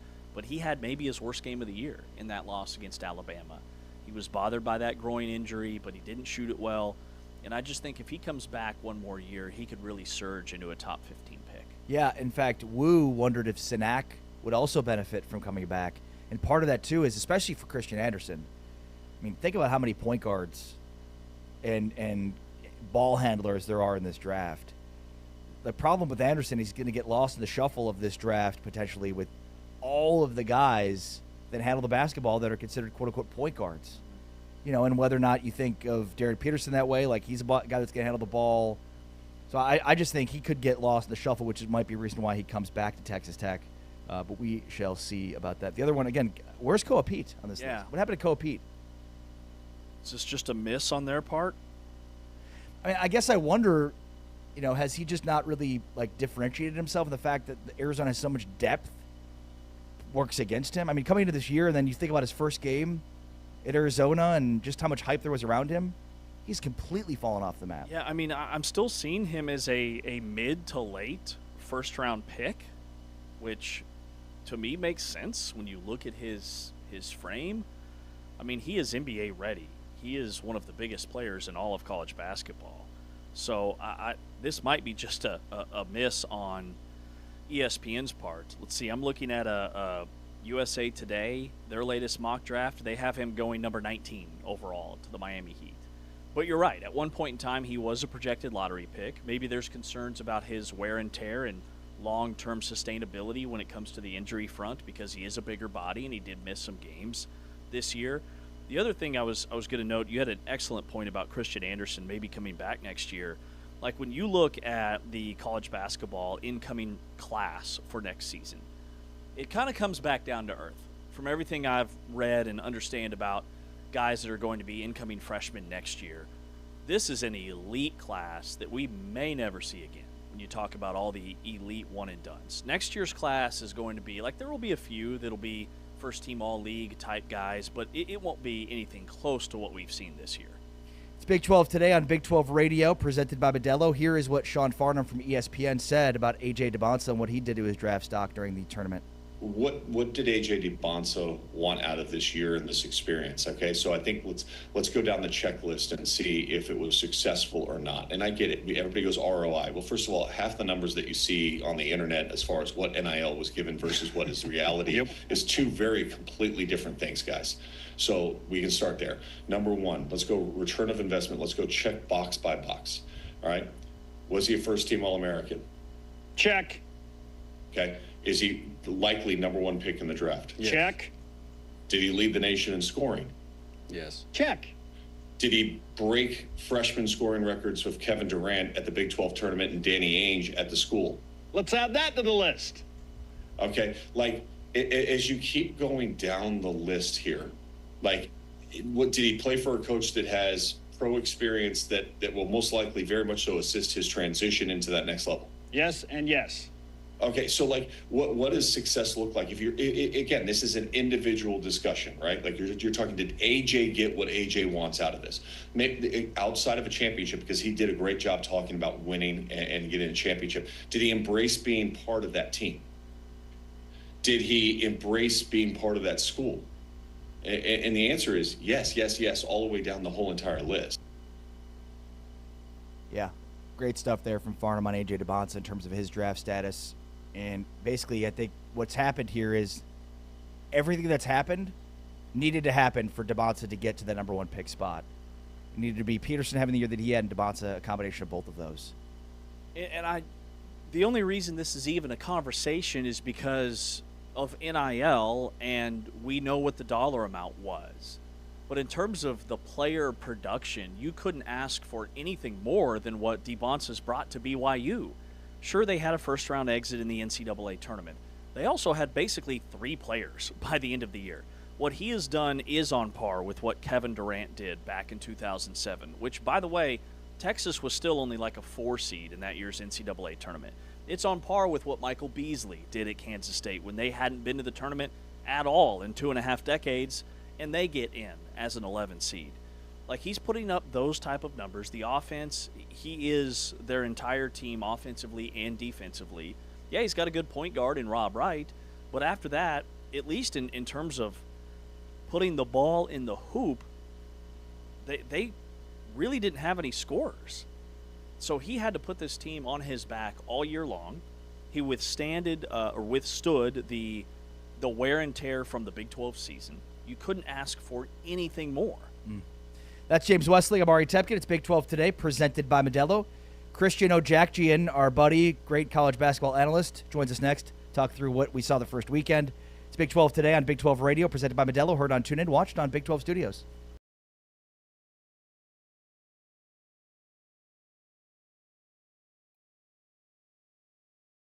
Houston in white, Kansas in blue. Kip Kissinger, Tony Padilla, Brooks Wells, our officials tonight. And we're underway. It'll be the Cougars to open it up. Manuel Sharp is all defensive team as well. He's an underrated defender. You talk about his scoring all the time, but he can guard. Turn around, Sanak. Great rebound by Tugler. Fleming's the penetration. The feed to Sanak for the flush. JoJo Tugler is a big-time defensive player with those long arms, and he has a live body. And Kingston Flemings was backpedaling before that ball went through. They're physical. Their help is there. They will trap ball screens and exchanges and trap the post. Sanak for 3. Sanak and Tiller, a great matchup of 2 guys at the power forward spot. Both freshmen, both extremely talented, as is that guy. Peterson's got all 5 for the Jayhawks. Now, this is an important steal. Peterson will slam it. Fleming's letting that shot clock wind down. Now he drives them, and he beat him to the glass. Boy, how beautiful was that? Fleming. Sacco trying to gather it.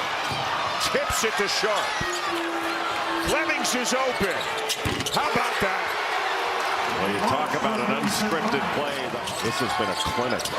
Council into Badunga, and it will eventually go in, and that is the first made field goal of the second half for the Kansas Jayhawks. Here, they'll be trying to repeat what a game it should be tomorrow night, 6 Eastern, right here on ESPN.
Big 12 Radio, this is Big 12 Today, heard on TuneIn, watched on Big 12 Studios.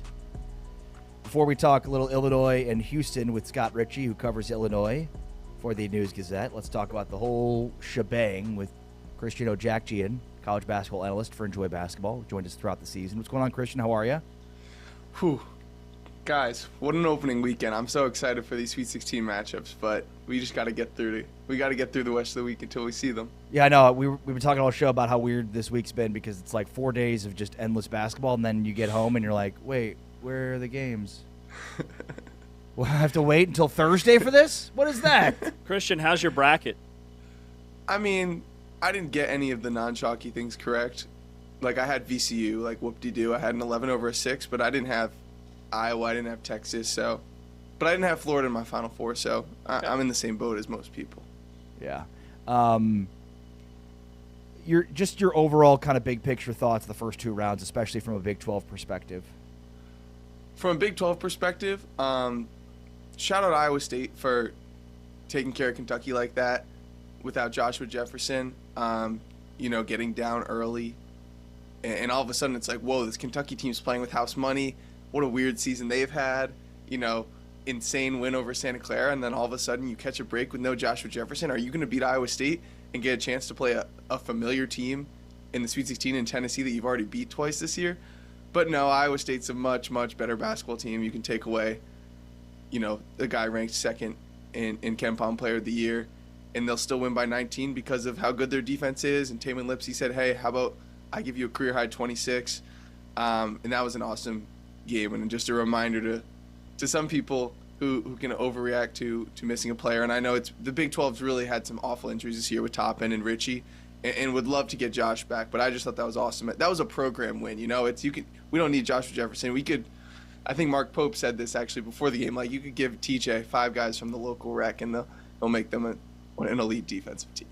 Yeah, I think that's spot on. Now, they're going to play another elite defensive team in Tennessee. What are your thoughts on that matchup, and is that a favorable draw for Iowa State? I was thinking about whether I'd rather see Tennessee or Virginia. I think it's fine to play. Well, Virginia's and Tennessee are super different in that Virginia's an extremely balanced team. They're a very unique team. Yeah. Just having like 9 really solid players, no like real star power. You saw them play, Wright State really close, and they were just kind of a mystery box this whole season because the only top 25 team they played was Duke.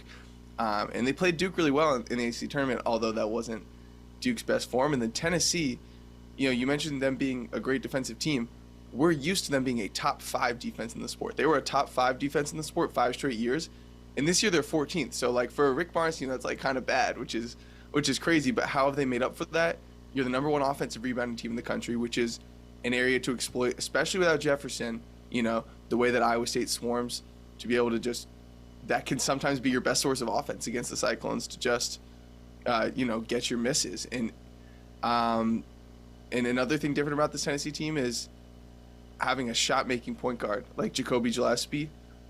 He's incredible. We saw what he did last year for Maryland, originally starting at Belmont. But what does Iowa State do better than almost any team in the country? Making life like that, making life suck for your primary ball handler like that, because there's two guys on the ball and you got to give it up a lot of the time. And, that's the key to me. Tennessee also was the second worst team in the SEC at taking care of the ball. And if they're not taking care of the basketball against Iowa State, it's going to be a long game. But I really think there is something to the offensive production of Jalen Carey and Estrella and Akpara being just big bodies in the offensive glass. It's a tough ask for Blake Buchanan without Joshua Jefferson down there. In there with him, another wrinkle is Bishop Oswell. Their 2-guard who, if you look at his box score this season, you're not going to see huge numbers, but had a career-high 9 assists last game, hit 4 threes.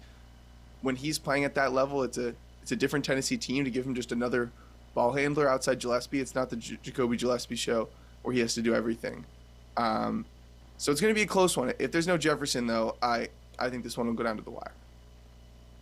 We're talking with Christian Ojakjian from Enjoy Basketball. All right, so give me kind of some locks in the Sweet 16.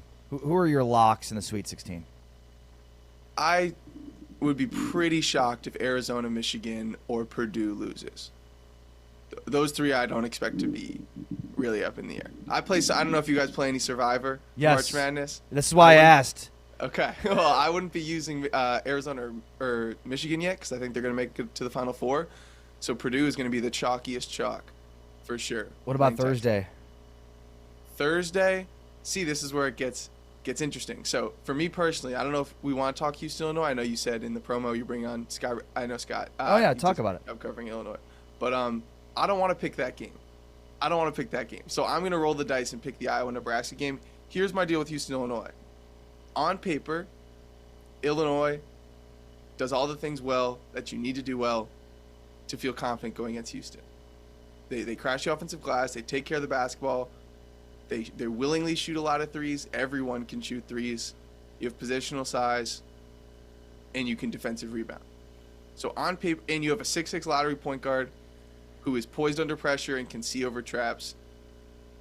And if you put two on the ball in Illinois, it's a risk because they're just really good at passing, and they can generate open threes. This is the number 2 offense in the country.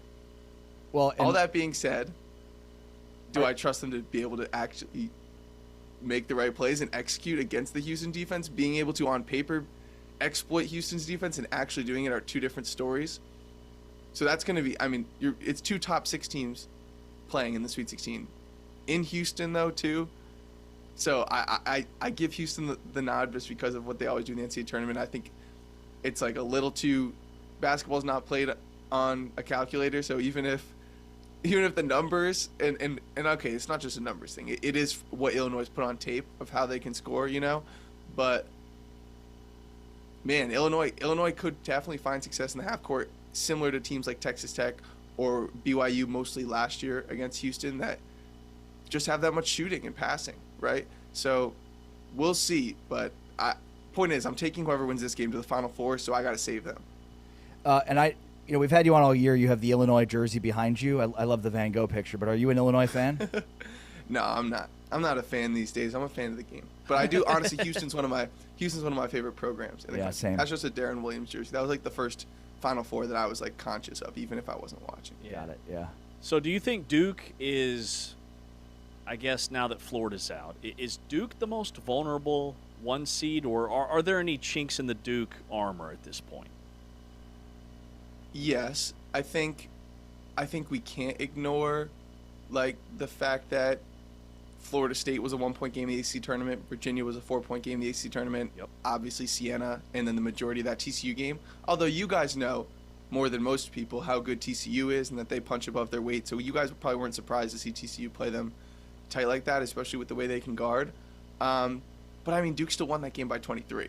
And Cameron Boozer is still, even though he struggled with turnovers these first 2 games, he's still the best player in the country, right? And Gangba back, wasn't great on paper, but still 4 assists in those 13 minutes where he picked up 4 fouls, and he's definitely makes their defense a lot better. And, you look at a team like St. John's that has a player in Zuby Ejiofor, and, the way that they want to score on the inside and be more physical than you and be more athletic and strong than you. I don't know if you can do that against Duke. I was filling out my bracket. I was like, I need to find a way to not put Duke in the Final Four. I have too many concerns, and I need to differentiate with a little game theory. But, even with my concerns about Duke, you got to give Sean Shire credit. He's so good at making adjustments, and I still think this team is totally capable of making it to the championship game.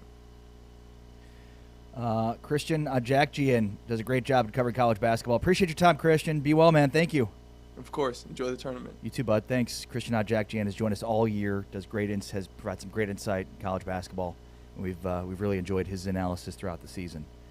James Westling, Ari Temkin, Big 12 today, Big 12 radio. Anything stand out about what we just heard there from Christian? Yeah, the Duke piece is really interesting to me because you're right. Florida State had them on the ropes in the ACC tournament, and Christian retweeted a friend of his who's a college basketball analytics guy and had a really nice breakdown of why Duke, could slip up against St. John's. St. John's is a nightmare matchup for Duke. Duke has looked, and I'm taking this verbatim, Duke has looked incredibly mortal in 75 of the 80 minutes they've played in the tournament.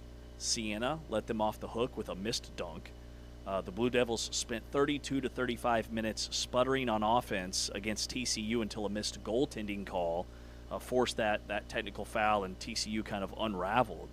But there's a lot of really interesting things that lean St. John's in this game. So maybe I have the wrong 1 seed going out in the next round because St. John's could be a problem for them. But then what he said about Iowa State, just the fact that they're so locked in on both ends of the floor, they turn you over. They've cleaned up their mistakes offensively. And I think some of that, with or without Jefferson, travels. Like Nate Heisey being thrust into the starting lineup, I still think they're going to be okay against Tennessee. Well, and Milan Momcilovic, right? I mean, he's maybe the most underappreciated player in college basketball. Yeah. Because when people talk about Iowa State, they talk about Lipsey, they talk about Joshua Jefferson and that injury. Nobody talks about Momcilovic. It's like, how do you forget about a guy that averages 18 points a game and shoots 50% from 3? Right. And he's done it in 2 tournament games. Right.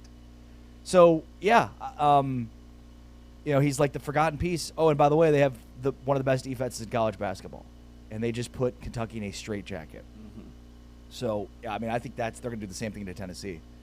There's all of these. Well, if they've got Jefferson, no, I mean, yeah, Jefferson is a really important player. But I think the path that they took last round in, get Momcilovic open threes, get Lipsey going, and then and lean on your defense, like that travels. To your point. Why does Iowa State have so many devastating injuries in the tournament? Like every year. Texas Tech seems to also. Since the beginning of time. Yeah. I mean, even pre-TJ Otzelberger. We talked about it earlier during power rankings. Georges Niang breaks his foot right before the tournament. Last year it's, Keyshawn Gilbert, and they had another starter. Lipsey was dealing with a groin injury. I think they had 3 starters out going into the NCAA tournament. And now Joshua Jefferson.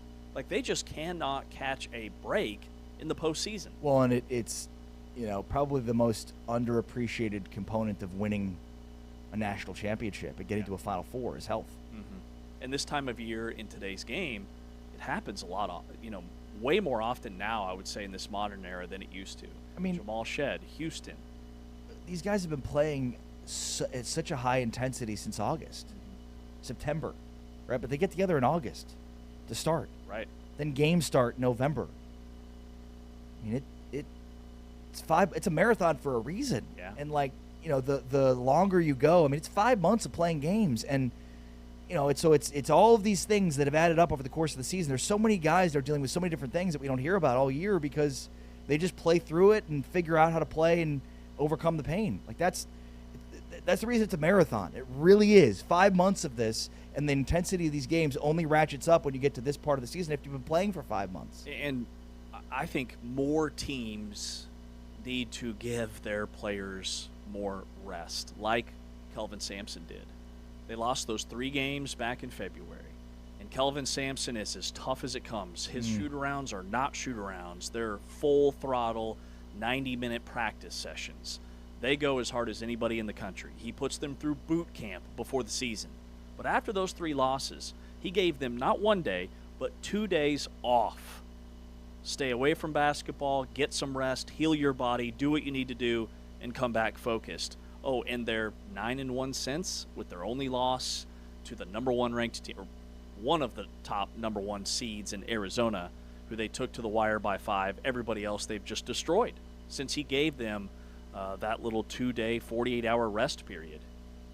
That's James Westling. I'm Ari Tepkin. Scott Richie joins us next. He covers Illinois for the News Gazette. We're talking with Scott Richie next. This is Big 12 Today on Big 12 Radio.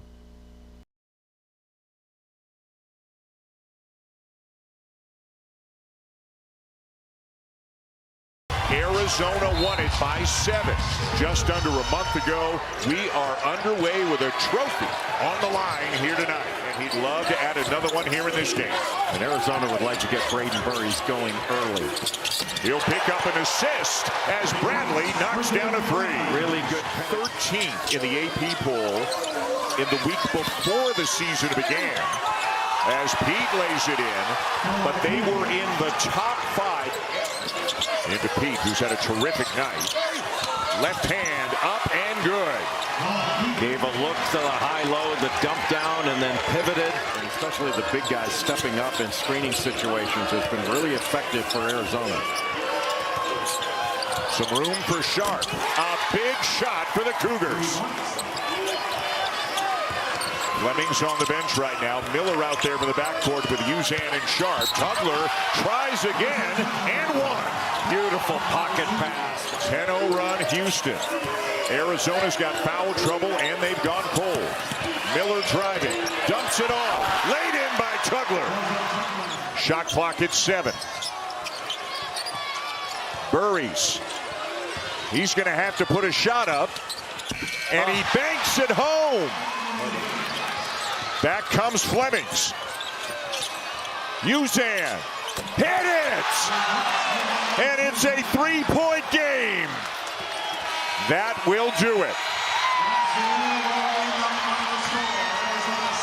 The regular season champs are the tournament champs here in Kansas City.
It's Big 12 today on Big 12 Radio. We are presented by Modelo, heard on TuneIn, watched on Big 12 Studios.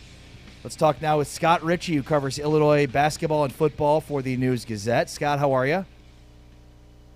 I'm good. Thanks for having me on this morning. Yeah, appreciate your time. So, I mean, what a great Sweet 16 matchup between two elite teams. This feels more like a Final Four matchup than it does a Sweet 16 matchup. Kind of, what are your initial thoughts on this game on Friday?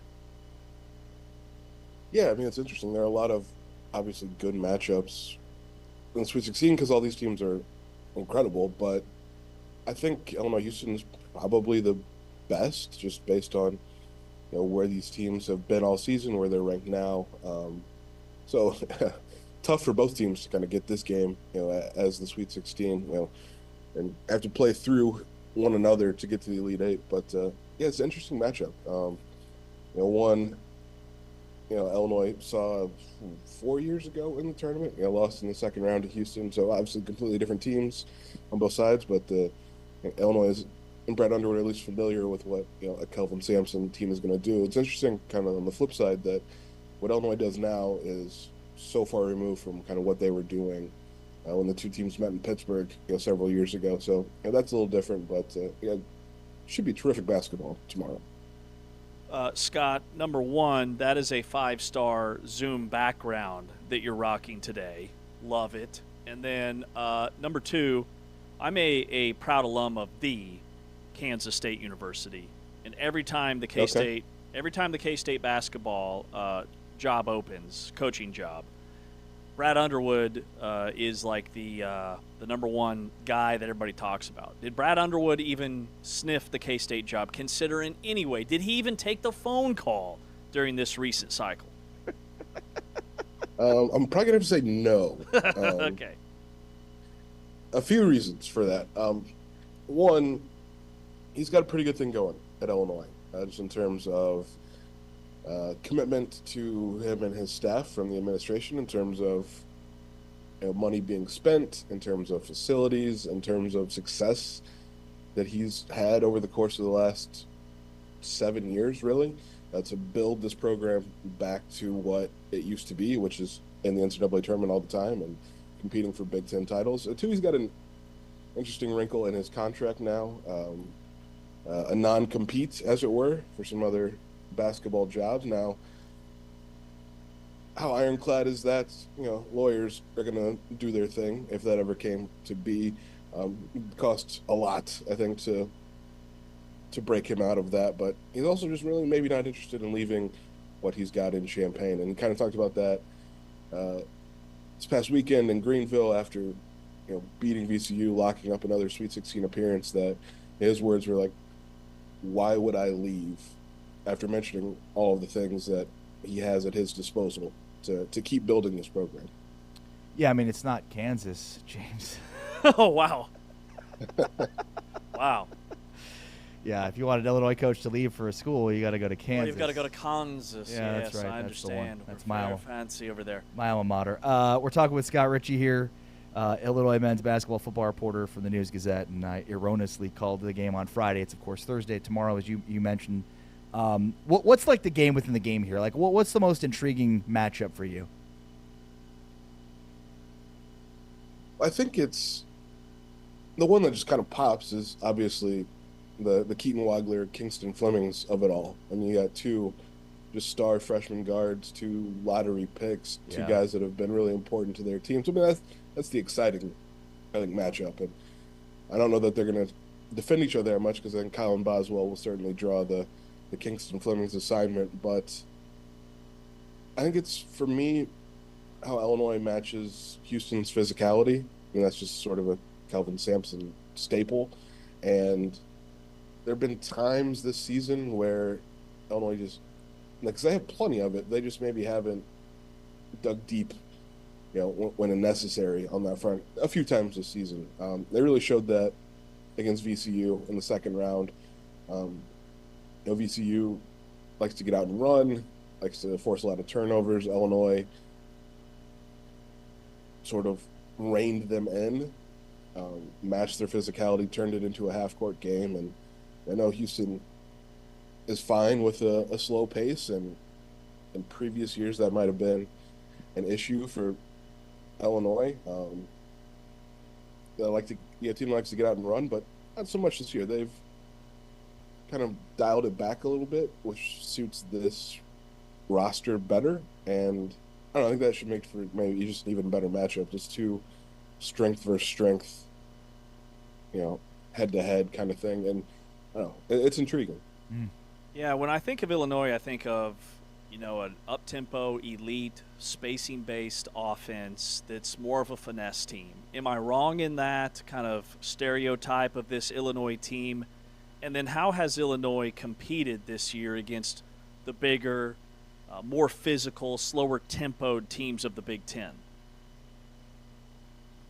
The spacing is right. The finesse can be right because they got a bunch of guys that can shoot, and that includes every single one of their bigs. But like, you look at a David Mirkovic, and he's kind of a bull in the china shop sometimes. Like if he gets going downhill at 6'9", 260, like, which he can do because he's got the handles to make that happen. Like, he's a load. Like Tomislav Livacic can be physical, more so than his twin brother Zvonimir, who is maybe more the finesse player, but will leap from like a half step inside the free throw line and dunk on you, given the opportunity. Against other really physical teams, it's been sometimes a tough matchup. I look at like a Michigan State who had some bigs with physicality that could give Illinois trouble. And then, obviously, an elite point guard in Jeremy Fears.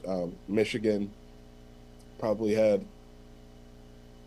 the size, obviously, to match Illinois, who is like the biggest team in the country. But Michigan, with its front court, does the same. So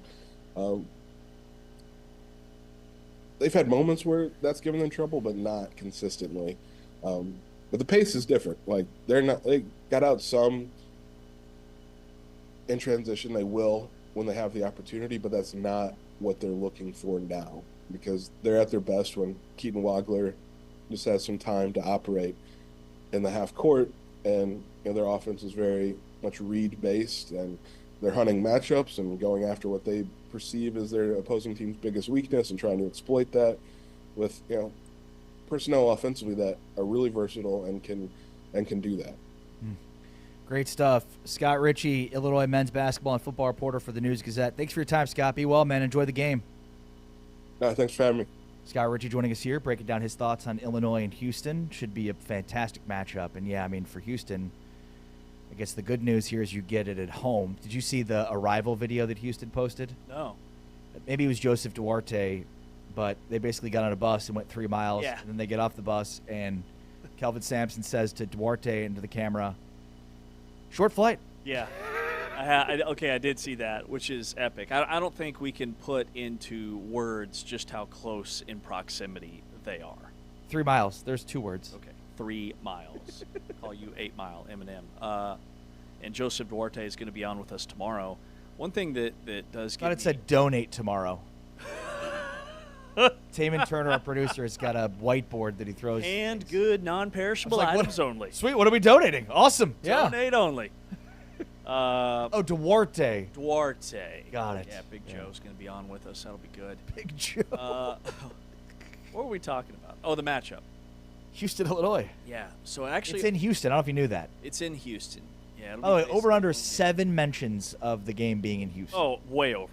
Wait, who's calling the game? Number one. Either way, number two. I'm crushing that over. Now, if it was me, it'd probably be under, but it's okay. Neither here nor there. So both teams have an identical record against the top 25. Both teams are 5-6 against the top 25. They both have schedules comparable in terms of ranking. Houston with the 18th toughest schedule, Illinois with the 15th. And then their points per game, Illinois scores 85 per game. Houston's a tick under that. But also, Illinois doesn't allow as many points as I thought. I think they're better defensively than I probably gave them credit for, which I think is what Scott was kind of alluding to. So this isn't a gimme game for Houston by any means. I do think in terms of the opponent, this is a very difficult matchup. I feel better about Houston's next game against Iowa or Nebraska, much better, I should say, than I do this one, even though Illinois is 2-1 against those two teams in the Big Ten. Should be a really fun matchup. It's a late game. We're trying to get James to join us to watch the game at Cafe Gecko at 9:05. That's 9:05 Central. 10:05 Eastern Time is when this game tips off. Well, we're asking you to watch it the Central Time. The Central Time Zone. 9:05, which means, so it's the second game, so it's after Iowa and Nebraska. Which means it could be even later. Exactly. These games they're starting 20 or 30 minutes past their designated time when you're the second game. That's been consistent across the entire tournament. So that game's going to start at like 9:30. What are the chances I can guilt you into joining us for some drinks? You know, I was thinking about that on my way. Modelo's? I'd say probably 10%. It's not high. I don't know about you, but honestly, 10% is significantly higher than I thought. I was thinking like 0.1%. I'd give you 10% because I did think it would be really fun. Like, it's not for lack of funness that's my hesitation. Listen, it's the Arkansas-Arizona game starts at a much more reasonable 8:45. 8:45. I can maybe catch the first half of that one. I'd put that one at about 20%.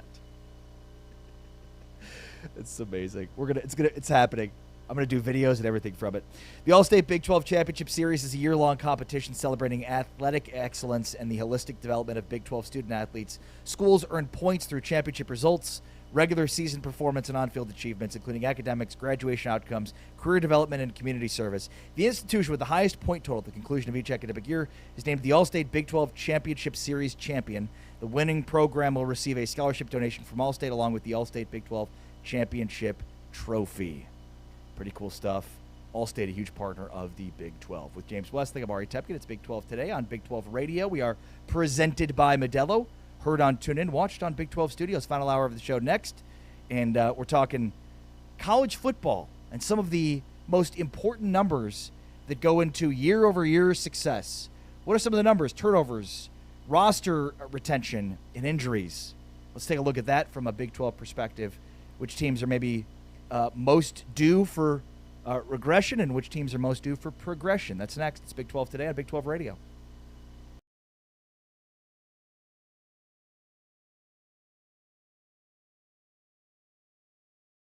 In Kansas City is underway.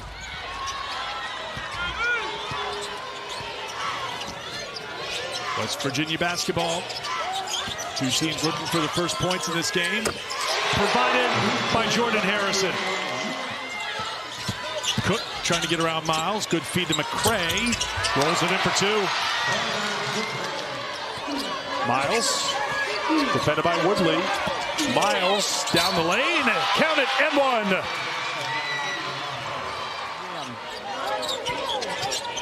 Harrison.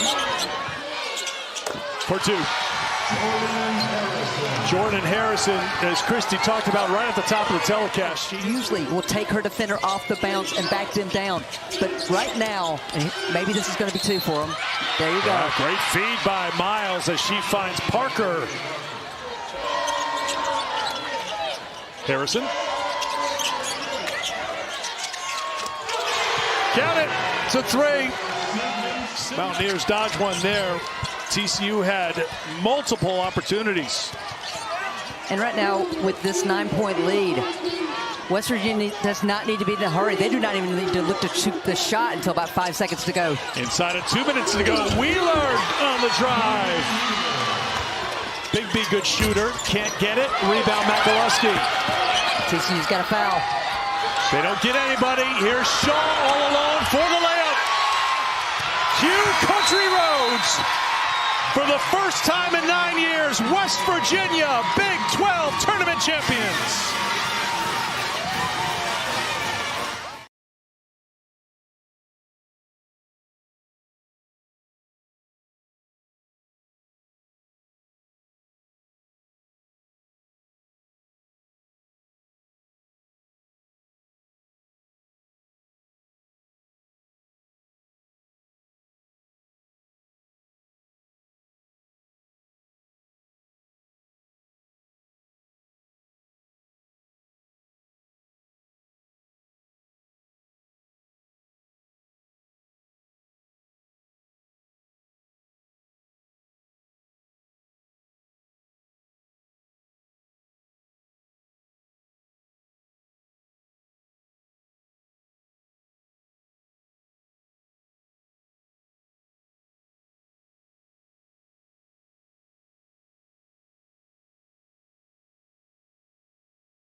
It's Big 12 Radio, along with James Westling on social at James Westling. I'm Ari Temkin on social at Ari Sports. Big 12 Today, presented by Modelo. And we will get back into college basketball talk. Cameron Dicki, the Texas Tech running back, joins us coming up in about 20 minutes from now. And Bill Connelly from ESPN, who's one of the best, every year takes a look at turnovers, injuries, and losses. Close losses. Thank you. Close losses. Close losses. Basically, three things that tend to even out year over year. Yeah. So if you're significantly minus in the turnover differential, you tend to be plus the next year. If you have a bunch of injuries one year, you tend to be better next year at injuries. And in close losses, the same is true. It's not always the case. There are definitely exceptions to it. Texas Tech's a great example of it, as they've won now close games in 2 consecutive years. But I think there's a lot of nuance to that. So he identifies, these three things that helps to decide games. And let's go into this in terms of the Big 12 perspective on it. All right, so thing one, turnover luck. Connelly writes that when a ball bounces on the ground after a fumble, nobody really controls who picks it up. It's basically a coin flip. So over a whole season, a fair thing would be for each team to recover about half of all fumbles. If your team recovered more than half or way more than half, you got lucky. If your team recovered way less than half, you're unlucky. 12 out of the 14 teams, the best turnover luck in 24, saw it reverse in 25, with their turnover margin dropping by about 7 turnovers on average. Which is a pretty high number. I mean, that's a turnover difference every other game. And remember, the team that wins the turnover battle wins 80% of the time in college football. And the thing I love about his breakdown is there's a tremendous amount of data that shows that this is a real thing. He noted Baylor about halfway through this article. And there's a lot to unpack here, especially when you get into the injuries and the close losses. Baylor was 8-5 2 years ago, ended on that major uptick when they won their last 6 regular season games. But they were above that 50-50 line in terms of regression that showed the downtick this past season when they struggled should have been expected, or not as surprising as maybe we thought it was in real time.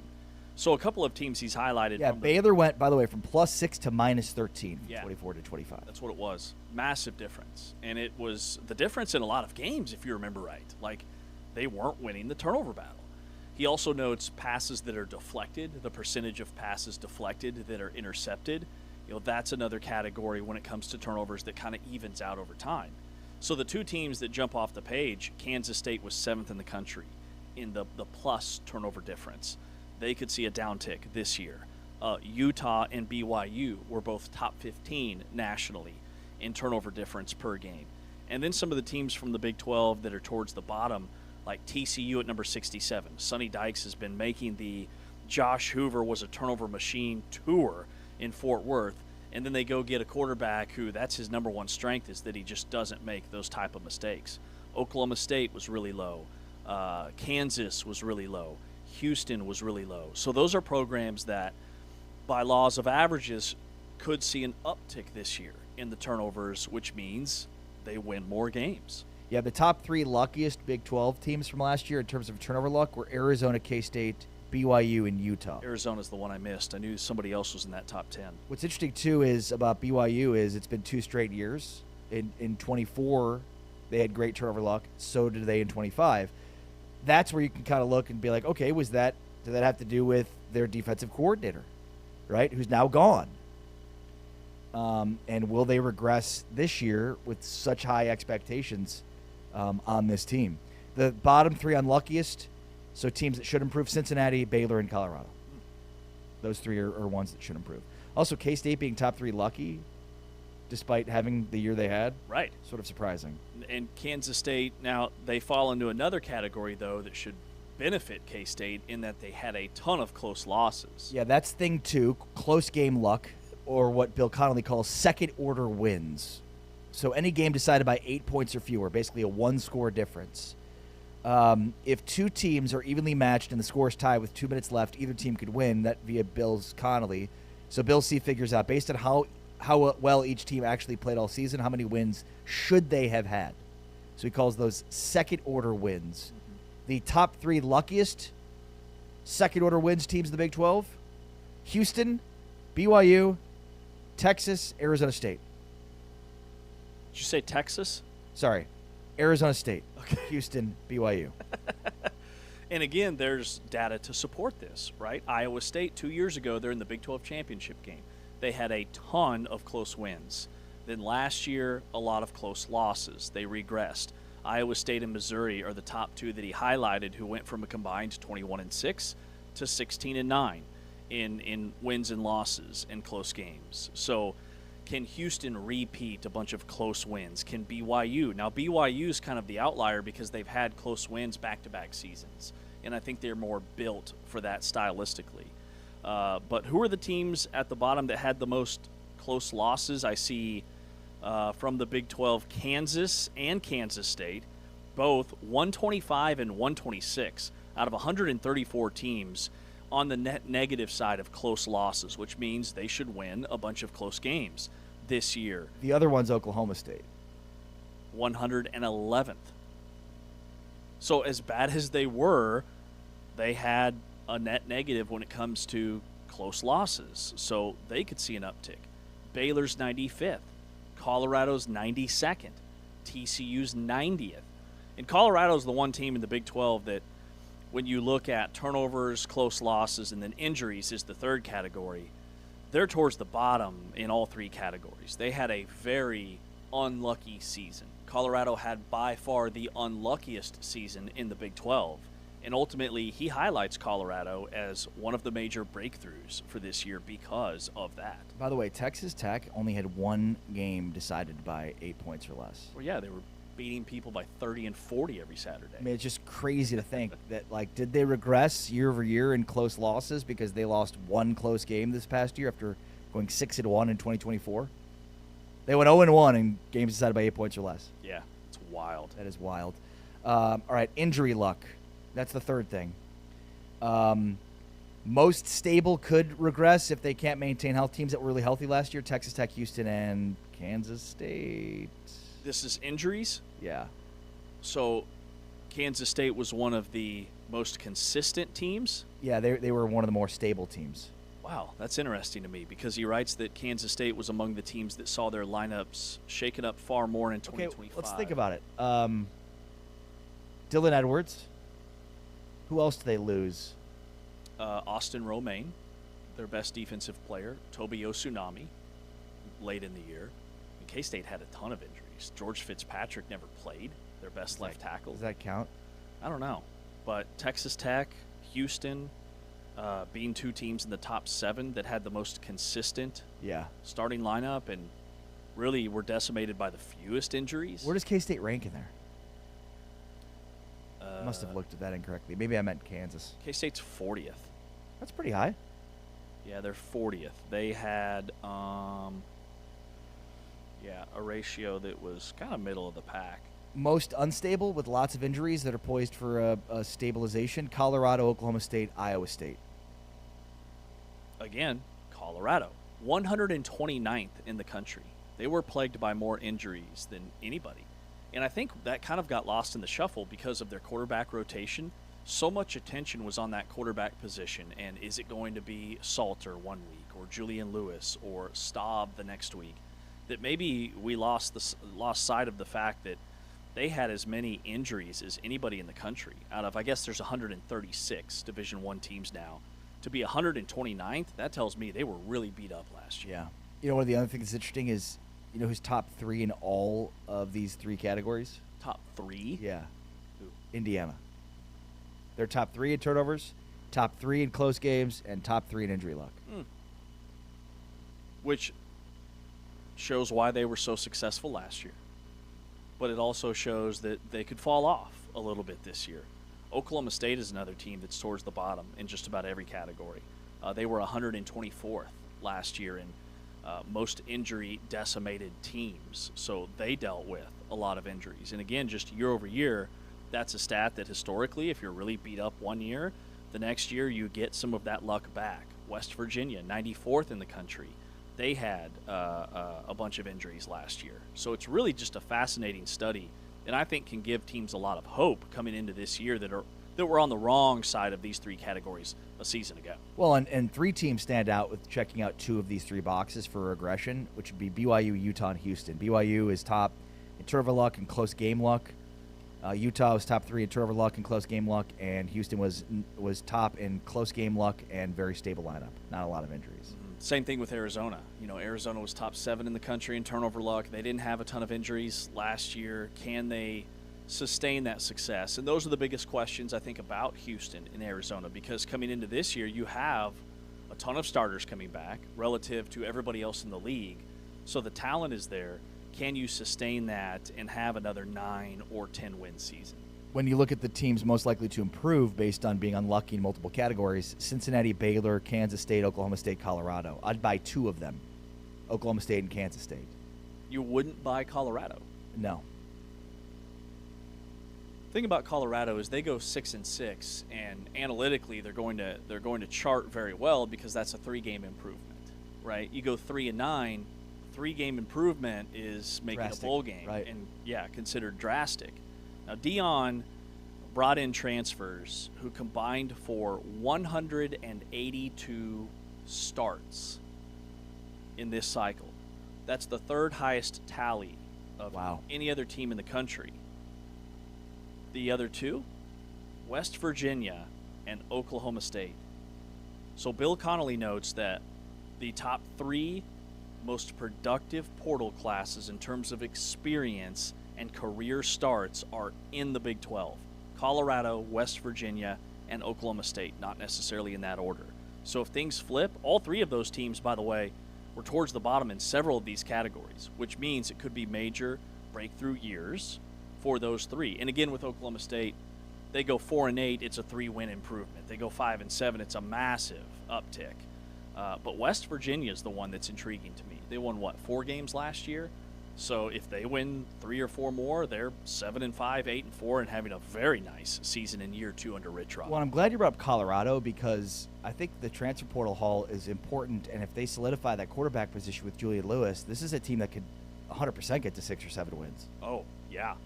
Yeah, I mean, they were maybe the most disappointing team in the Big 12 last year. I really liked them going into the season. And now I can see why they had the year that they did when they had so many injuries and lost so many close games and were on the wrong side of the turnovers. They've got that new offensive coordinator in Brennan Marion. So and that's one thing Dion's done different this cycle is he's brought in experienced transfers. 182 starts. That is the highlight for me. Whereas before, he was bringing in these 4- and 5-star guys who were barely getting on the field at their previous stop. Now he's bringing in guys that have been very productive. So he's maybe seen something in the Indiana way of doing things. Big 12 today on Big 12 Radio. That's a look at Bill Connelly's 3 important factors for regression or progression year over year. That's number 1, turnover luck, number 2, close game luck, and number 3, injury luck, lineup luck. And with it, we see some of the teams that were successful and vice versa. And the reality is, like, every team on that list at the top with luck is going to be a good team. Every team at the bottom, right? Like, so those 2 play to each other. Like it'd be very difficult to find any teams that are good that are going to be, 2 out of 3 in close losses or injury luck or turnovers. Mm-hmm. You might have a good season despite having really good turnover luck, or you might have a good year despite having really bad injury luck, but not 2 of the 3. Right. If you're going to be 2 of the 3 on the lucky side, you're most likely going to be a 10, 11, 12 win team. Mm-hmm. If you're going to have 2 of those 3 on the bad luck side, you're most likely going to be a team that progresses, but a team that most likely won 3 or 4 games the year before. Yeah, like the win expectancy difference. Like Duke is number 1. They had the most close wins in the country. Well, they were in the ACC championship game. Kennesaw State's number 2. They went 10-4 in their league. Houston's number 5, 10-3. BYU's number 6, 12-2. Virginia's number 7.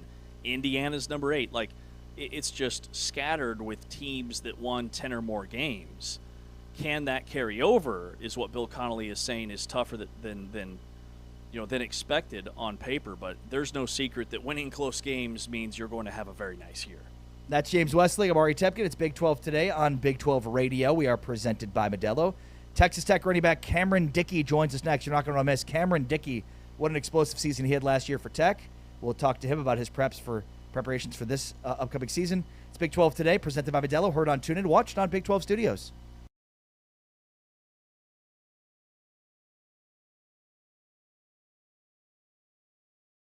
The focus needs to be on the players and on their great play on the court, so I support the Big 12's decision 100%. Underway, and it is Arizona with the first possession. This Iowa State team 27-6 on the season, 12-6 in league play.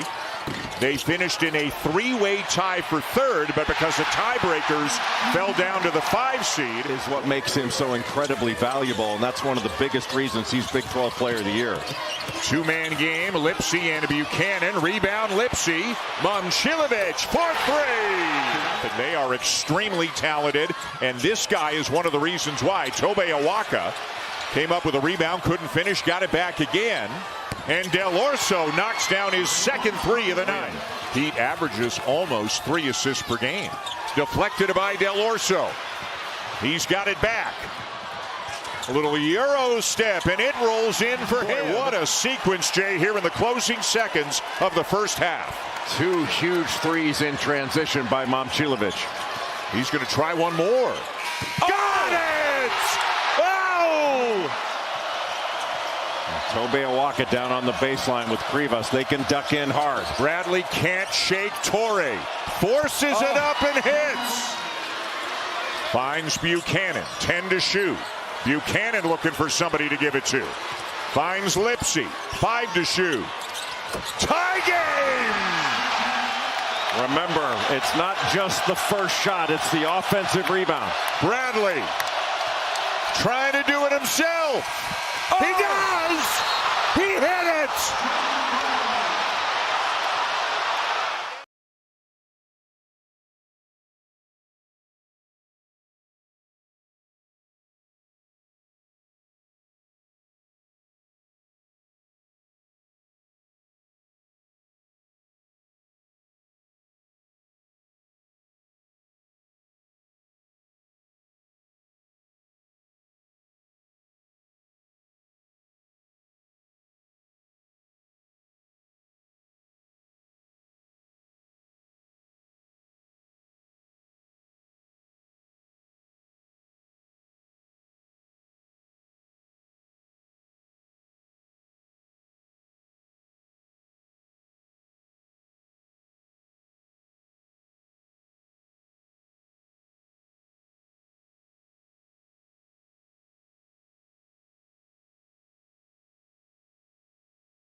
Yeah, what Cameron Dicki did to my Jayhawks this year is NSFW.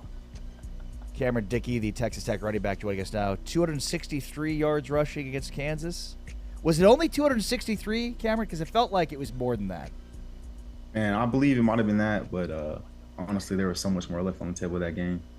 It was a good one, though. Can't complain.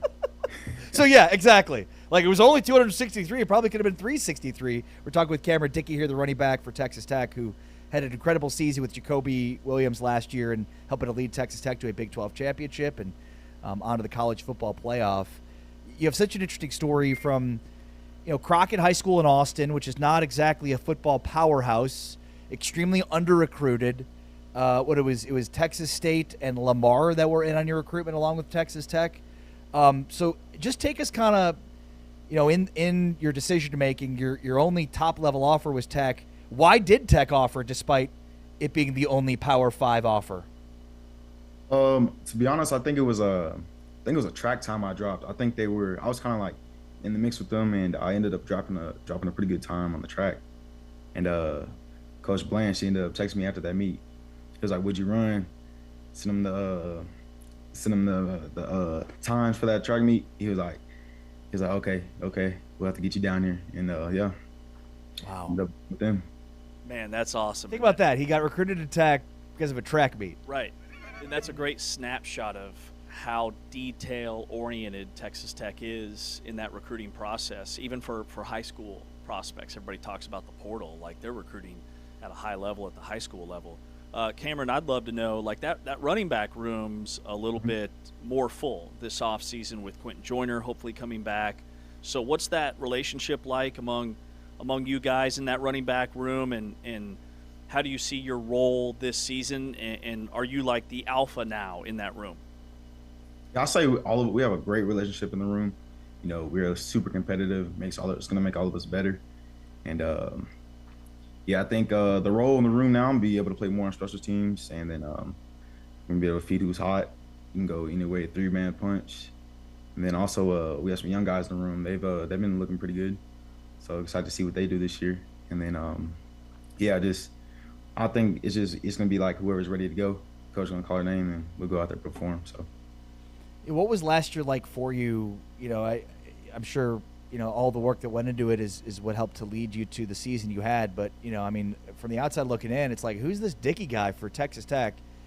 So kind of just take us through your preparations for the season, your expectations, and then how it all happened and came together for you. Oh yeah, I think my expectations like during off season were so much nowhere near what they were like. What the season went by, how the season went. With Quentin being there, I thought it was gonna be like a lot less reps. And unfortunately with him getting hurt, it allowed me and Jacoby to play get our, I guess, go 50-50 basically.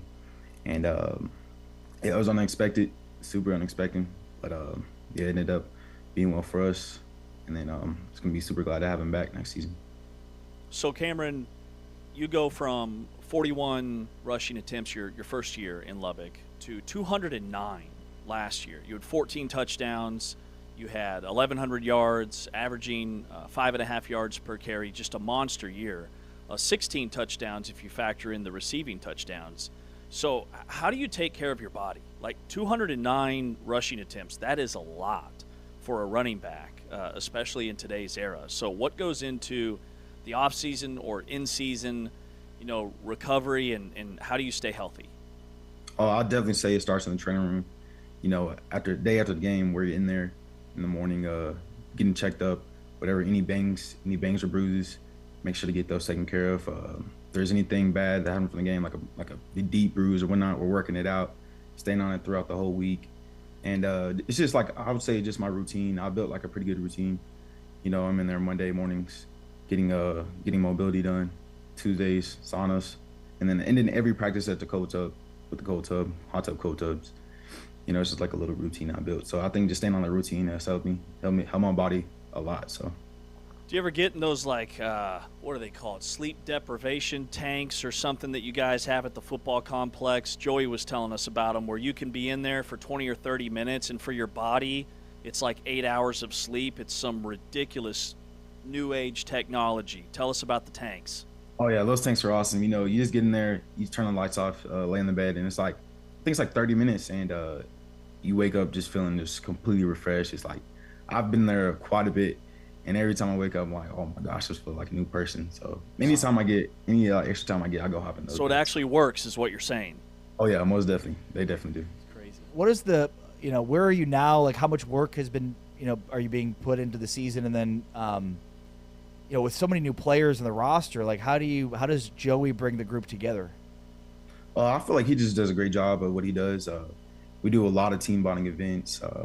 He just stresses that the closer we are, the better we are going to be. And so I feel like we've built like a really good relationship with new guys already, and it's just going to get stronger. And just having these new guys, they're awesome. Love having them on the team, funny guys. It's also just really cool meeting new guys, see where they're from, their like life stories and whatnot. So. Talking with Cameron Dicki, the Texas Tech All-League, All-American running back here on Big 12 today on Big 12 Radio. Cameron, I'd love to hear what from somebody that's on the team and so in it. What do you feel like the perception of Texas Tech football is? Because I think nationally there was this narrative that they just bought a brand new team and they're in the college football playoff because of that. But can you enlighten us on how you feel the nation should be viewing Texas Tech football? Yeah, that's a good question. I would say the teams don't want to be the team, like other teams don't want to be the team that grabs a hold of us, because if they do, they're going to grab a hold of something they don't want to. And I feel like we're a really good team, both sides of the ball. We're going to play our brand of football. We're going to be the toughest, hardest working, most competitive team on the field. And we're going to play good games, good football this year. So be ready for those teams. Teams be ready for us. Did you grow up a Texas fan? No, sir, I did not. Okay. I did not. Love to hear that. Yes, sir. Yes, sir. Who'd you like growing up? I like the Buckeyes growing up. I can't lie to you. Yeah, I wasn't really big into like college football until they won the I was a little older and they won the national championship. I was like, no, I'm sticking with them. I wasn't like too really deep in with them. I was like, yeah, that's my team, but just a fan of them, So you like movies? Have you seen any good movies lately? Oh yeah. I'm a big movie person. I've seen recently. It's more like we're out of there movie. It's called Wuthering Heights. Yeah. It was like not a rom-com, but it's like a chiller movie. It was definitely recommended if you haven't seen it or not. So you see them all. There's no. Oh yeah. It's not just all action or comedy, or it's everything. Oh yeah. I'm a big recommendation guy. So if anybody give me a recommendation, I'll watch the movie. So. All right, nice. All right, so what about what movie character would your persona on the field be? On the field, let's see. That's a hard one. I would say, there's so many I can go with. I like Deadshot for this one. Ooh, Deadshot, yeah. That's a good one. Love it. So we got a movie guy. Are you a Uniswag guy? And what is your favorite Texas Tech uniform combination? Because you guys had those sick throwbacks this year. You've got the Patrick Mahomes collab where you guys are wearing his stuff. So what's your favorite Texas Tech set? From last year, I'd have to say the throwbacks. Those were too nice. Those are my favorite jerseys by far. But also, I did like the icy white Mahomes. Those are clean. Those are super clean. I'm not too big of I need to get my drip up, but the throwback jerseys, they kind of make the drip themselves. So yeah, I'd say I'd have to go with those for sure. Awesome. Well, excited for the upcoming season for you and for Texas Tech. Keep putting that work in. Can't wait to see what you guys look like this season. And thanks for your time today, Cameron. Be well, man. Yes, sir. Thank you for having me. Thanks, Cameron. Cameron Dicki, the sophomore running back for Texas Tech, is joining us here on Big 12 Radio. Big 12 today with James Wesley. I'm Ari Tepkin. Big-time season last year. And a guy that, we came into the season talking all about Quentin Joyner, and then he gets hurt. And it's like, oh, no, what's this going to mean for Texas Tech? And their running back situation was as good as it gets with Jacoby Williams and Cameron Dicki leading the load, including, the 263 yards he had against Kansas. And as he said, watching that game, they left some meat on the bone in that game too. Yeah. Texas Tech's ground game is going to be next level. I mean, you add Quentin Joyner, who was supposed to be their primary back last season, and now he's an afterthought. He still has all the NFL tools. And then Cameron Dicki had 209 attempts last year. Like, he was carrying the workload for that backfield. And at the top of that interview, just the way he talked about the guys in that room playing more special teams, like, it made me believe that he's not going to have quite the workload that he had last year, which means the carries that he does get, he could be even more impactful and effective. I would expect maybe a downtick in his yards, but a major uptick in his yards per carry, and he's still going to be incredibly dynamic for Texas Tech. That is a very good problem to have if you're a Red Raider. Yeah, well said. That's James Westling. I am Ari Tepkin. This is Big 12 Today on Big 12 Radio. We are presented by Modelo, and we have the final whistle next.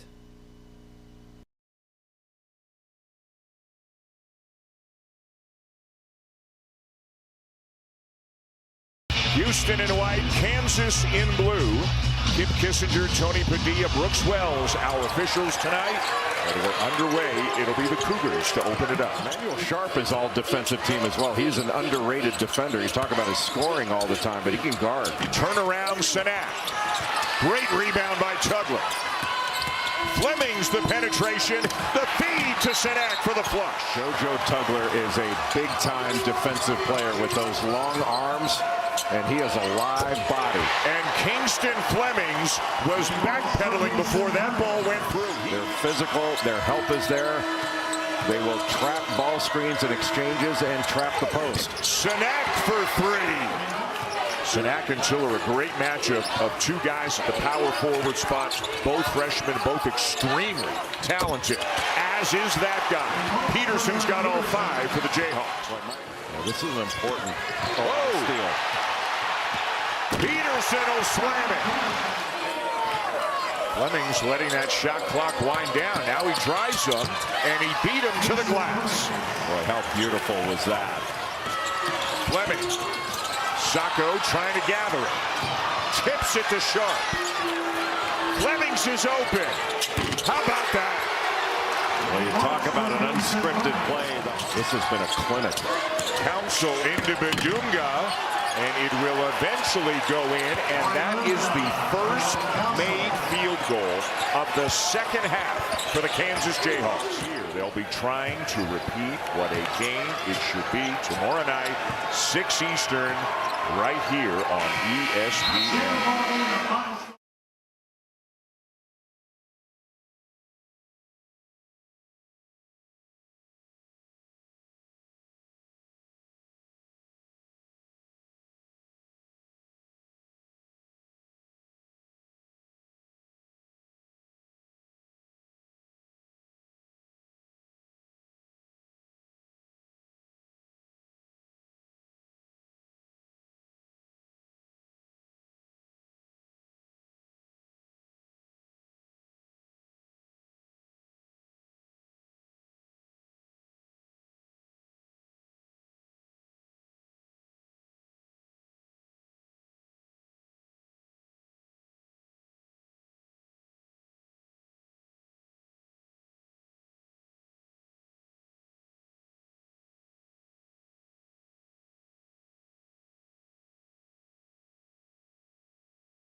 Big 12 Radio. It's Big 12 today on TuneIn. Arizona State swept through the men's and women's team titles of the 2026 Big 12 Swimming and Diving Championship presented by Allstate. Arizona finished runner-up in both team races. Houston placed third of the women's team race, while Utah rounded out the men's podium. The top four finishers in each event earned all Big 12 first-team honors, while athletes placing 5th through 8th were named to the second team. Texas Tech swept through the 2026 Big 12 men's and women's indoor track and field titles. After 2 days of competition, the Red Raiders men's clinched their 4th team title, becoming the second program in the Big 12 to win 4 consecutive titles, while the Texas Tech women defended their Big 12 title. That's just a couple of snippets of what's happening around the Big 12, not just in football, women's basketball, or men's basketball, along with James Wesley, Amari Temkin. It's Big 12 today on Big 12 Radio. And saw this story, James, that doesn't surprise me at all. And that is that there's a Wall Street Journal investigation uncovers parents having their children repeat 8th grade in order to boost height and strength before high school tryouts amid the quote-unquote NIL's big money deals era. So families are holding back straight A boys, middle school boys, who are doing fine academically. They're holding them back not because of grades or their emotional maturity, but they want to show up as a 9th grader, bigger, stronger, faster, and already recruitable for the NIL era. What's wild, though, is there are actual, academies that, the Togethernship in California, where they blend algebra and throwing drills. These are full-throttle private academies that blend education with way more athletic emphasis. And it's athleticism first. So you've got these kids and these families. Like, one family reportedly paid $20,000 for a holdback year because these academies aren't cheap, right? And then reclassification specialists, which is my favorite title, they charge between $6,000 and $13,000 annually to guide families through the process. There's only 2% of high school athletes that go on to get a Division I scholarship, and that number is plummeting in real time because of the transfer portal. And so, it's just this domino effect of the portal and NIL to now we're talking about 8th graders being held back for the athletic advantage down the road. If we want the greatest example of why we should not want private equity in college sports, it's this. Why? Because private equity is involved in youth sports, and they have turned profits. The schools you just talked about, private equity. You think about the growth of a prolific prep where Darren Peterson went, where Tyron Stokes is going. That school was unheard of 5 years ago, and now it's churning out some of the best players in the country. And that's just the tip of the iceberg here, James. I mean, private equity is involved in youth sports in every crevice, and that's why we're seeing what we're seeing. And this is so multifaceted from you've got parents that are holding their kids back, and they're not waiting until 8th grade to do it. They're doing it early on with the prospect of my kid's going to be bigger, faster, and stronger if he's a grade behind than he should be, and he's competing against kids that are basically a year younger than him, and they're doing this from kindergarten. I mean, I know parents that are doing that with their kids that are going in kindergarten. Yeah. No, it is insane. And I mean, think about that.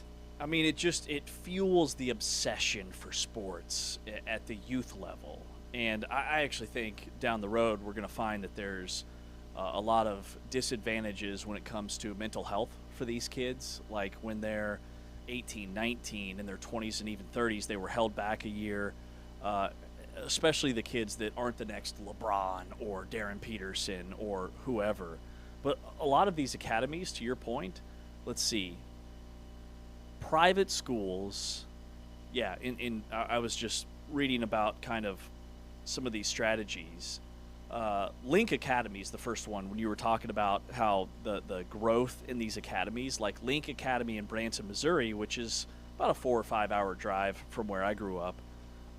This is founded by a former Boise State basketball player, basically out of thin air. About a decade ago, it was a gap year program for traditional students transitioning from high school to college. But then this Link Academy, basically they added like a post-grad basketball team, and they were landing 4-star and 5-star kids from all over the country at a premium price. And now they're a feeder school for some of the top programs in the country. They launched that in 2021. Wow. So from 2021 to 2026, they've gone from not having a basketball program at all to now they are landing elite prospects.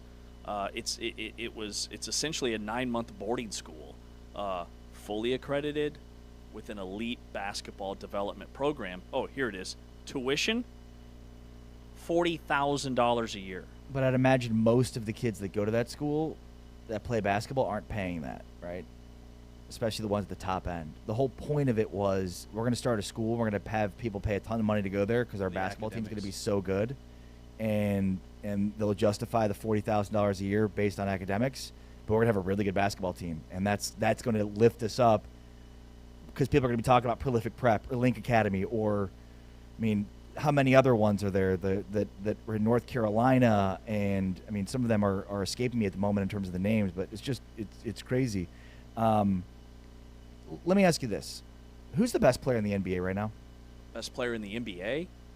While I think about that, the students at Link Academy live in a college-like setting with king-size beds, private bathrooms, 2 full-time chefs, and a 24-hour access to their $1.8 million gym with 2 shooting machines. Wow. Sorry. Taman Turner, who's the best player in the NBA? SGA. Yeah, depending on what you're looking for, you're either going to say Shea or Luka right now. Okay. The 2 best players. Luka's on a heater, but it's SGA. Where's SGA from, you know?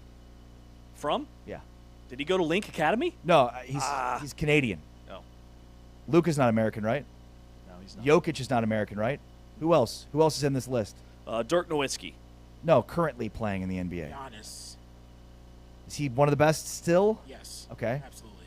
And I'm not just saying this to prove my point. I'm trying to, like, are there... Victor Wembanyama. Okay. Are there any Americans, guys? Well, remember, we looked at the world team matchup of the Canadian players, or the non-American players, I should say, and, like, it was a landslide. Does that say anything about what's happening in American youth sports? Does Darren Peterson show us exactly what the type of kids that are being churned out of this system?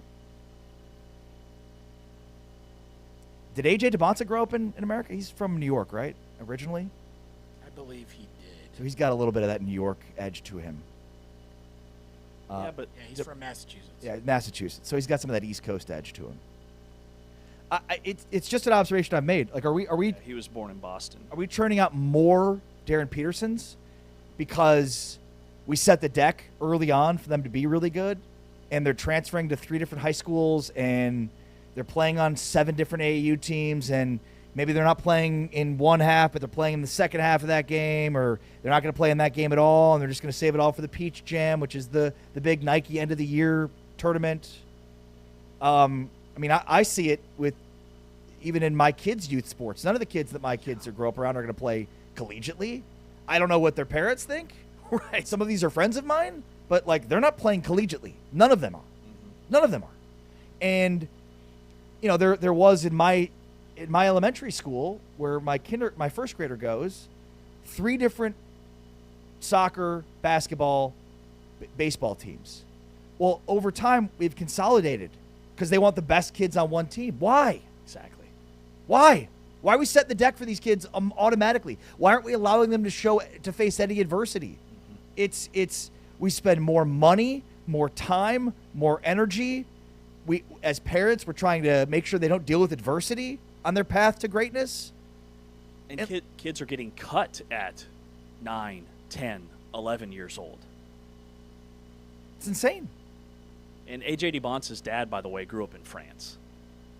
Like, they moved to America not that much before AJ Debons was born. So they have French roots. But I wonder if there's we're just growing a bunch of Darren Petersons in American youth basketball right now. Totally. And you look at it, and Shea's the best player in the league. He's Canadian. And Jokic and Giannis and Luka are all in that conversation. None of them are American. Victor Wembanyama is, like, maybe he proves this year in his first round of the playoffs that he's the best. Not American. These guys are growing up with a hunger that is not there for American basketball players right now. American youth sports is an entitled industry, and it's difficult to watch, especially for our generation. And especially in basketball. Yeah. That's a great point. I'm with you 1,000%. According to this Wall Street Journal article, by the way, the average annual family spending by sport, basketball, in 2019, this is just in 5 years. 2019, it was just shy of $750. Annual average, that's baseball, sorry. Annual average family spending by sport, baseball, in 2019 was about $600. Now it's over $1,000. 5 years. Soccer went from $500 to $1,000, or close to $1,000. Basketball went from about $300 to close to $1,000. And parents are willing to spend this type of money no longer for the joy of their children. At least that's my perception. It's not about them having fun and growing and developing skills that they will need later on in life. It's now about chasing that NIL scholarship deal. And there are cases where they highlight Trey Brown as a success story. He grew 8 inches, earned a scholarship at Kansas. He's a 3-star corner, chose Kansas over Florida and Penn State and Tennessee. It's a real outcome, but he beat enormous odds to get there. Like, the perceived jackpot is that NIL deal at the end of the investment from the parents' angle, and the math just isn't working out for most families. The hope is there, but the math is not. And it's a real thing that we see each and every Saturday on the field or on the court. Essentially, these families are buying a lottery ticket. The wild thing, though, is these families are buying a lottery ticket in a world in which you could buy a much more reasonable ticket that has similar output. Like, if only you spent the money you spend on sports, on academia, and then, or music, and now you're getting yourself in a position to have your kid get a scholarship through those means, and the potential to have a much higher paying job, because even if you are one of the 1% that gets to play at the high major college level, then you've got to be part of that top 1% of the 1% that gets to the next level that's going to make hundreds of millions of dollars playing in a professional league. It's not impossible, but it's about as close to impossible as you can get. Yeah, and there's a major disconnect that's worth saying out loud between the student athlete or the athlete playing youth sports and the parents. A survey of high school athletes. So these aren't even elementary school kids or middle school kids. These are high school kids. And this paper in Cincinnati surveyed thousands of parents. And the kids overwhelmingly say that they play sports because they're fun and to be around their friends. The majority of parents say their kids play sports because they want their kids to get a scholarship or go pro. That's insane how are parents this dumb? Am I off base by saying that? No. A Kentucky high school athletic commissioner said, kids just want to have fun. Why can't parents just let them? And it's the old story about, reliving your own sports dreams through your kids. And that, to me, is probably at the crux of this entire discussion. Yep. And look, I get it. If you're a parent and you see your kid that enjoys something, you want to pour resources into him enjoying it more. It's even as somebody that acknowledges this, you still fall into it. We both, you and I, have kids that are playing on the same club basketball team, if that's even what it is, right? I'm paying money for him to play in these games and get a jersey, and right? So there's the balance there between, I think just having a realistic grasp on, your kid's not going to play D1. It's not. Yeah. He's not. And some of these parents at games, like, remember we had Arizona's Brent Brennan on the show, and he's like, watching youth football is so cringy to see all the parents just going nuts like they're an NFL scout. Like, I'd rather see a mom in the stands yelling, run fast. You know, that's way better to me than parents just painstakingly overanalyzing every play that their kid makes. Well, and not only that, but then the officials. I've talked about this a lot. You hear a lot of parents that yell at refs. I mean, come on. We're yelling at refs in a 4th grade basketball game? Dude, what are you teaching your kids? Like, it's so obvious that so many of the wrong messages are being sent by parents to kids, and yet they get mad when pro athletes or act on a turn as bad role models for their kids. How ironic is that? Why don't you be a better role model for your kid? Are you a loud cheerer? Like when you're at youth sporting events, are you going crazy on the refs and the coaches and the players? Me? Yeah, you personally.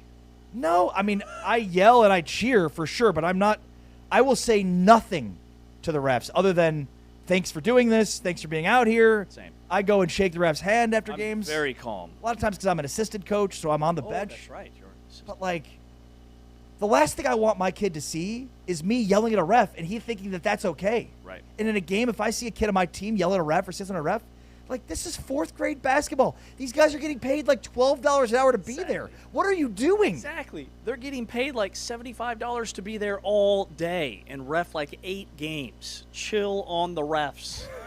Like, your team scored 7 points through 3+ quarters, okay? The refs are having nothing to do with that. Calm down, Megan. Calm down, Sabrina. Your kid hasn't scored a bucket all game, and your team has 12 points. It's the 4th quarter with a minute left. It's not the ref's fault. Yes. Oh, do you ever have parents come up to you after the game to talk to you about your coaching moves? Well, I'm not the head coach. Does the head coach get that? No, I think we've got a good group. Okay, good. Yeah. Good. We don't have parents that do that. I think a lot of it is to do with, like, a lot of the parents are friends. So, if there were words to be said, they'd probably be said in like a more of a social setting. But no, I mean, I think there's a pretty realistic viewpoint of many of these kids. I like that, especially by their parents. I don't have any friends, so I don't know what that's like. I've invited you to be a friend, but you do not. You're my best friend. You're unwilling to do it. You have skyrocketed to the top of the friend list. Between 7 and 10 a.m. weekday mornings. No, other than that, we're basically don't even know each other. I text James like 5 hours later. Hey, I just saw this. James, you want to hang out? 5 hours later, no. You asked me if I wanted to watch the 10 p.m. Game Thursday, and I sent you a gif of me hiding in the bush. I said we should get drinks on your birthday. That was like a month ago. That's happening. That's happening. Is it happening on Thursday? I don't know. TBD. It's too early in the week to tell. Best Friend Club. It's too early in the week to tell. It's Wednesday. That's James Westling. I'm Ari Tepkin. Big thank you to Anthony Smith, our producer with Big 12 Studios. Thanks to T.J. Entertainment Turner, our producer here with Tune In. We are back tomorrow previewing the Thursday night Sweet 16 matchups. And, of course, we continue our spring caravan. It's taken a little bit of a halt here, but tomorrow we continue with Kenny Dillingham and Arizona State. That's all coming up on tomorrow's show. But, again, for James Westling, I'm Ari Tepkin. This has been Big 12 Today, presented by Modelo, heard on TuneIn, watched on Big 12 Studios. We're out. Peace.